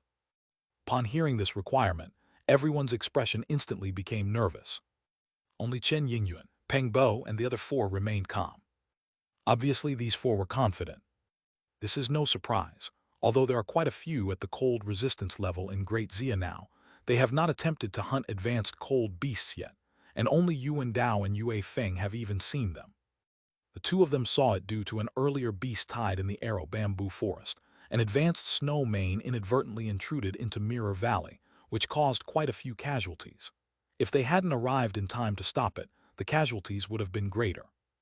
Unlike these cold resistance levels in Great Xia, Peng Bo, Chen Yingyuan, alongside Chen Yingba and Wu Tianxing, have not only seen but likely hunted advanced cold beasts, and it's only normal for the 4 of them to be confident. Alright, Xia Chuan will stay in Xia City for now. I'll give you 5 days to settle all matters related to army formation with Qiu Peng and Mu Dong. Once the structure of the Cloud Jiao army is complete, set off to replace the garrison at Wushuang, then train troops on one side and garrison at Longyu's side. Yes, sir. After Xia Hong gave his orders, he directly named Yuan Dao, Chen Yingyuan, Chen Yingba, Peng Bo, Wu Tianxing, Luo Yuan, Su Ning, Yuan Cheng, Yue Feng, Yu9, prepare tonight and enter Redwood Ridge with me for hunting. Enter Redwood Ridge for hunting. Chen Yingyuan and the other 4 who were called didn't react much, whereas Yuan Dao and the other 5's faces froze for a moment before becoming elated after regaining their senses. Lin Kai, Lu Yang, and the other cold resistance level who were not named showed disappointment on their faces. Even Xia Chuan and Qiu Peng were no exception. The leader is going hunting in the mountains again. With Xia Hong's current strength, if he is going hunting, the target is definitely advanced cold beasts. The secondary benefit of accompanying Xia Hong is earning high contribution value. The main benefit is witnessing his actions firsthand and experiencing the leader's true power, which is something remarkable. Among those named, the weakest Yue Feng possesses the 3 main power. With that strength, bringing us along doesn't add much, that's why the leader. The strength is still too weak. Lin Kai, Lu Yang, Zhu Yuankai, and the others who have long thought of going hunting with Xia Hong all clenched their fists slightly, their expressions showing disappointment mixed with reluctance. Everyone's expressions were seen by Xia Hong, and he naturally understood what was on their minds. Although his heart found it amusing, he still offered words of comfort. Alright, keep cultivating. There will be plenty of opportunities to go hunting with me in the future. Tonight, taking the team out is to expand the exploration range of Redwood Ridge, and also to give you a glimpse of the advanced cold beasts, to give you an idea for hunting them in the future, and to minimize casualties. After saying that, Xia Hong waved his hand, and everyone bowed before leaving. The matter of forming the army was, at most, establishing the rules. To truly have a formal army like Long Mountain and Zhejiang cannot be achieved in one go. The most immediate issue at present is equipment. Just gathering 1,000 sets of 100 forged armor and weapons isn't an easy feat, given Xia Chuan 5 days. At most, he could only complete the formation of the Cloud Jiao army. Fully forming the army surely isn't possible. Not just the armor and weapons, but also bows. Both Longyu Army and Blood Guard Army are equipped with 30-stone-strong bows per person. Crafting such high-quality bows in the artifact refining workshop is doable, but making 1,000 is no easy matter. Xia Hong frowned slightly. These are just the basics. If he remembers correctly, the armor and arrows used by the Blood Guard Army are blood-red in appearance, indicating they're not made of simple 100 forged iron. Li Xuanxiang has roughly the strength of 10 maned, and those blood-colored arrows were able to threaten him and 4 other cold resistance level at that time. Forming an army is just the first step. How to enhance the combat capability is also a huge challenge. Xia Hong turned around and looked at the map of the Great Xia behind the main seat, letting out a small sigh. Chapter 663, Chapter 277, The Terrifying Hundred-Eyed Demon Sheep. On the snowy night, deep within Redwood Ridge was extraordinarily quiet. A towering tree with a diameter of over 20 meters suddenly shook a few times. Rustle, rustle. The icicles on the tree branches fell with a patter. Although the sound wasn't loud due to the cushion of snow on the ground, it was exceptionally clear in the ever-silent depths of the snow forest. If you look closely above the tree, you would find a cold beast, about 2 meters long with 6 angular limbs, lying on the thickest branch, chewing on something unknown. The cold beast's snow-white fur was sagging lazily and even seemed somewhat transparent, perfectly blending with the icicles hanging from the branches. Its body was so small that one wouldn't notice it without careful observation. Rustle, rustle. The tree shook a few more times. It finally became clear that the tree shook because the cold beast moved, obviously eating some plants on the tree. Once it finished in one spot, it moved to another. The tree alone had a diameter of 15 meters and stood nearly 200 meters tall. It's hard to imagine that such a massive tree would tremble just because of a tiny cold beast's movement. But that was the reality. After the cold beast moved to a new spot, it positioned itself comfortably and began feeding again. The faint chewing sound was somewhat eerie in the silent, snow-covered night. Whoosh and whoosh and whoosh. Suddenly, 3 sharp and piercing iron arrows whizzed through the air. Immediately following were the 3 sounds of the iron arrows hitting the tree. Thud, thud, thud. Roar. The cold beast feeding on the tree let out an angry roar, transformed into a white light, and flew out from the treetop, heading straight towards another towering tree more than 100 meters to the left. Well, the diameter of this tree was also more than 10 meters, yet in the face of the white light that the cold beast transformed into, it was incredibly fragile, breaking in half without even making the sound of cracking wood. Spread out, everyone else, shoot arrows, old Chen, hold it down with me. It's an advanced demon sheep, just an ordinary 100 eyes level, make it open its eyes first. As the tree collapsed at the top of the tree, 9 black shadows quickly dispersed. With 2 angry shouts from Peng Bo and Chen Yingyuan, the other 7 quickly understood. After continuing to spread out, they swiftly drew bows and loosed arrows towards the demon sheep. Whoosh, whoosh, whoosh. The iron arrows shot by the 7 almost all glowed silver. One might mistakenly think these arrows were made of silver, but upon closer inspection, it was due to the numerous forging patterns, at least 100, giving it a silver visual impression. Besides the divine arm bow in the leader's hand, the strongest iron core bow that the artifact refining workshop can currently produce has a pull strength of 3 main. These 7 are probably Mu Dong's treasured utensils. I wonder if they can pierce the advanced demon sheep's hide. In one corner of the tree, Su Ning continuously released 3 arrows, eyes full of anticipation. He wasn't the only one shooting. Luo Yuan, Chen Yingba, and the other 6 also had a bit of anticipation in their eyes after releasing their arrows. They can't pierce it. The physical strength of an advanced demon sheep is above 15 manes. Its skin can easily withstand an impact of 10 manes, 3 times stronger than snow mane. Your current task is simply to distract it until old Chen and I make it open its eyes. Clang, clang, clang. As if to confirm Peng Bo's words, the iron arrows shot by Su Ning, Luo Yuan, and the others all hit the demon sheep precisely, but could not penetrate its flesh, all falling away as if they struck an iron wall. One even hit the demon sheep's left eye, yet it was blocked as it closed its eyes. Whoosh! Being blocked was secondary. The demon sheep realized that the 7 shooting iron arrows posed no threat to it, so its movements instantly became much bolder. It pushed off a tree with its hind legs, lunged forward, transforming once again into a white light, cutting a snowy white streak through the snowy night, heading straight for the nearest Peng Bo. Clang! Peng Bo wasn't slow to react, first dodging sideways, then slashing diagonally with his ghost head great saber, attempting to evade the strike by leveraging the demon sheep's collision force. Unfortunately, he clearly underestimated the demon sheep's power. Bang! With the diagonal slash of the saber, Peng Bo's tiger's mouth immediately split open, the saber flew free, and his body, like a kite with broken strings, was knocked back nearly 100 meters. Crucially, the demon sheep was still striking at his waist flank. PFFF. The force is twice mine, nearly 20 bristles, How can this be possible? Peng Bo spat out a mouthful of reverse blood, eyes full of disbelief, but soon realized something. His face changed drastically. This is a demon sheep about to ascend to Thousand Eye level. Retreat first. His warning was clearly a bit late. Chen Yingyuan, pursuing from another tree behind, held his spear with both hands, descending from the sky, targeting the left eye of the demon sheep's forehead. Although Chen Yingyuan had heard Peng Bo's warning, he had already leaped from the tree. It was too late to pull back now.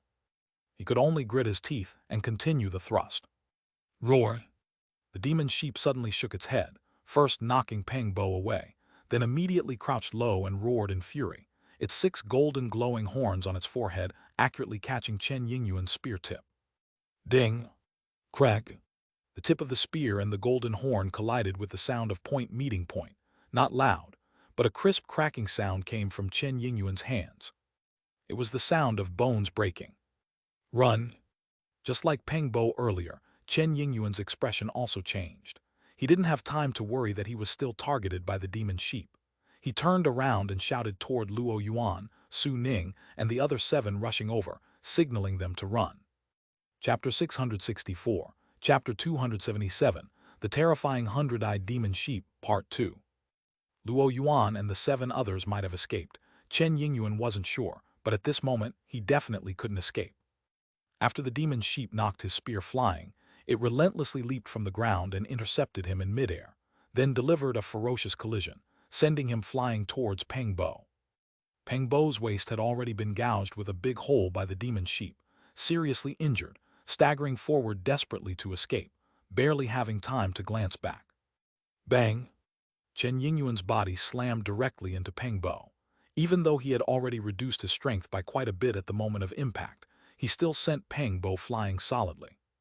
Luckily, he managed to grab onto Peng Bo, dispersing most of the force, or else Peng Bo's injuries would only worsen, and Chen himself wouldn't fare well. This demon sheep, it's relentless in targeting multiple people at once. It refuses to let any go. Huff! Run! Still having some remaining strength, Chen Yingyuan sensed the demon sheep charging towards them again, swiftly pushing Peng Bo to the right while dodging to the left himself. For what it's worth, Chen Yingyuan's reaction wasn't slow at all, but it couldn't withstand the terrifying speed of the demon sheep. The waists of both men were impaled by the demon sheep's sharp horns, hanging onto them. It's over, I shouldn't have overestimated myself. A trace of gloom flashed in Chen Yingyuan's eyes, fear jolting through his mind. Peng Bo, wielding the ghost head great saber, frantically chopped at the demon sheep's sharp horns, trying to stop it, but realized it was utterly futile, his expression darkening considerably. Swoosh, swoosh, swoosh. A barrage of iron arrows sped from behind. Realizing that Luo Yuan and the others hadn't abandoned them but came to help, a glimmer of hope rose on the faces of Chen and Peng. But this glimmer of hope was quickly extinguished. The demon sheep didn't bother to dodge, charging forward with both men stubbornly in tow, its eyes on its forehead suddenly opened wide. Swoosh! From its 2 pure gold vertical pupilled eyes, beams of golden light exploded out. The golden light carried a sharp aura, cutting through the snowy night, nearly illuminating the surrounding few meters, shooting directly towards Chen and Peng's foreheads. Block! Neither Chen nor Peng resigned themselves to fate, wildly twisting their heads to dodge. However, their waists were impaled, greatly restricting the movement of their heads. Though narrowly avoiding their foreheads, the side was still pierced through by the golden light, a large patch of skin and flesh torn off, blood smeared all over their faces instantly. Thud! Roar! The intense pain pierced their minds. Chen and Peng barely had a chance to devise a plan for escape when they heard the demon sheep's anguished roar. Looking down, their faces instantly brightened with joy. Run quickly! It was Su Ning. Su Ning had managed to reach this spot faster than others, taking advantage of the demon sheep just moments after opening its eyes, pierced its left eye with an arrow. With such an excellent opportunity to free themselves, Chen and Peng didn't hesitate. They both delivered a fierce kick to the demon sheep's head, tearing themselves away painfully, escaping rapidly. However, the wounds to their waists were too severe, rendering them unable to move swiftly. Roar! The demon sheep, hit by Su Ning's arrow, clearly didn't intend to let them escape. Whoosh! The demon sheep unleashed an even more terrifying speed and impact than before, closing in on the two almost instantly. The terrifying impact knocked them to the ground, followed by a frenzy of stomping. Bang, bang, bang, bang. Roar. Throughout the mad stomping, the demon sheep's roar never ceased. Its originally 2-meter-long body quickly expanded in size with each roar, turning into a colossal monster over 20 meters long in just over 10 breaths. This is the demon sheep's battle form, just like Snow Mane from Jing Valley. Yue Feng from the rear had this thought flash through his mind, quickly notching an arrow aimed at the demon sheep's right eye for a rapid shot. Not only him, but Luo Yuan, Chen Yingba, Wu Tianxing, and the other 6 did the same, all trying to use their bows to relieve Chen Yingyuan and Peng Bo. However, after the size increased, the difficulty of breaking free increased dramatically. They couldn't even see Chen and Peng beneath the demon sheep, nor did they manage to pierce through its skin membrane, much less free the two. Even more critically, the demon sheep, having just been shot through its left eye, was more vigilant and defensive against them, always keeping its head lowered, and even when lifting its head, closing its right eye, leaving no opportunity. How can it still fight unaffected with its eyes closed? Su Ning had this thought cross his mind, recalling the demon sheep's traits, suddenly flashed with inspiration, turned and saw a tall tree nearby, quickly climbed up it. Bang, bang, bang. The demon sheep's trampling continued, and everyone saw Chen Peng and the other person frantically struggling to dodge under its feet, their faces full of anxiety. We can't just watch our big brother die, I'm going to save them. Chen Yingba was the first to break the silence. Chen Yingyuan was his blood brother, and he couldn't just sit back and do nothing. Without a second thought, he drew his saber and rushed over, jumping onto the demon sheep's back and fiercely hacking at its neck. Unfortunately, as Peng Bo had mentioned earlier, none of them could break through the demon sheep's skin membrane. Just as Peng Bo had said, Chen Yingba's actions were completely ineffective. The demon sheep merely flicked its head casually and sent him flying. Being flung away wasn't the end. A golden light suddenly shot from the demon sheep's back, racing towards Chen Yingba. Whoosh! In the nick of time, Chen Yingba raised his saber to block and spun around to evade. Though his clothes were torn, he managed to dodge it in the end. What was that sound just now? Chen Yingba turned to look at the demon sheep's back. His eyes suddenly lit up. An iron arrow with silver feathers was lodged in the demon sheep's back. It was Su Ning again. When the demon sheep attempted to kill him earlier, Su Ning, from the tree, intervened once more. An arrow pierced through the demon sheep's open eye. Get to the trees. No wonder closing its eyes didn't impact its fighting. It has many eyes on its back that open occasionally for surveillance. From the trees, there's a chance. Wu Tianxing, keep it entangled and give Chen Yingyuan and Peng Bo a break. On the tree, Su Ning shouted angrily. Luo Yuan and the others immediately reacted, all climbing the surrounding large trees. Even though Wu Tianxing's face flashed with a hint of fear, he gritted his teeth, lifted his saber, and charged over. The demon sheep, with a body nearly 30 meters long, trampled the ground so fiercely that the accumulated snow was swept away, exposing the earth beneath and creating several pits. Chen Yingyuan and Peng Bo dodged frantically inside, clearly exhausted. Their dodging was more about avoiding fatal spots. Completely evading the demon sheep's trampling with zero harm was virtually impossible. No, the demon sheep has realized our intent and isn't giving us a chance. This beast, it's too clever. Wu Tianxing's strength can't threaten it, it's focused on killing us. Big brother dodged quickly. However, with more people in the trees, the demon sheep didn't unleash any slaughter moves. Its body suddenly stiffened, its head lowered to look at Chen Peng and his companion below. Everyone immediately realized its plan, shouting in alarm to warn Chen Peng to find an opportunity to escape. 9 at cold resistance level, 4 in late-stage cold resistance, 2 with near Snow Mane strength. Facing a high-level demon sheep, feeling so powerless was one thing, but even having a possibility of being killed was something else. In an instant, whether it was Su Ning and Luo Yuan in the trees or Chen Yingyuan and Peng Bo, whose lives were hanging by a thread, they all faltered for a moment. Boom! The demon sheep lifted its hooves high and suddenly stomped down. A loud crash ensued, with the demon sheep's feet as the core. A horizontal shockwave of air suddenly flew out. Siararanch. The shockwave flew out, causing the nearby trees within 500 or 600 meters to suddenly halt. Then an incredibly terrifying scene unfolded. Trees over a mile around were all broken at the base. The shockwave had forcibly snapped these trees, each with a diameter of around 20 meters. Gulp! Su Ning swallowed his spit, sensing the tree beneath him cracking.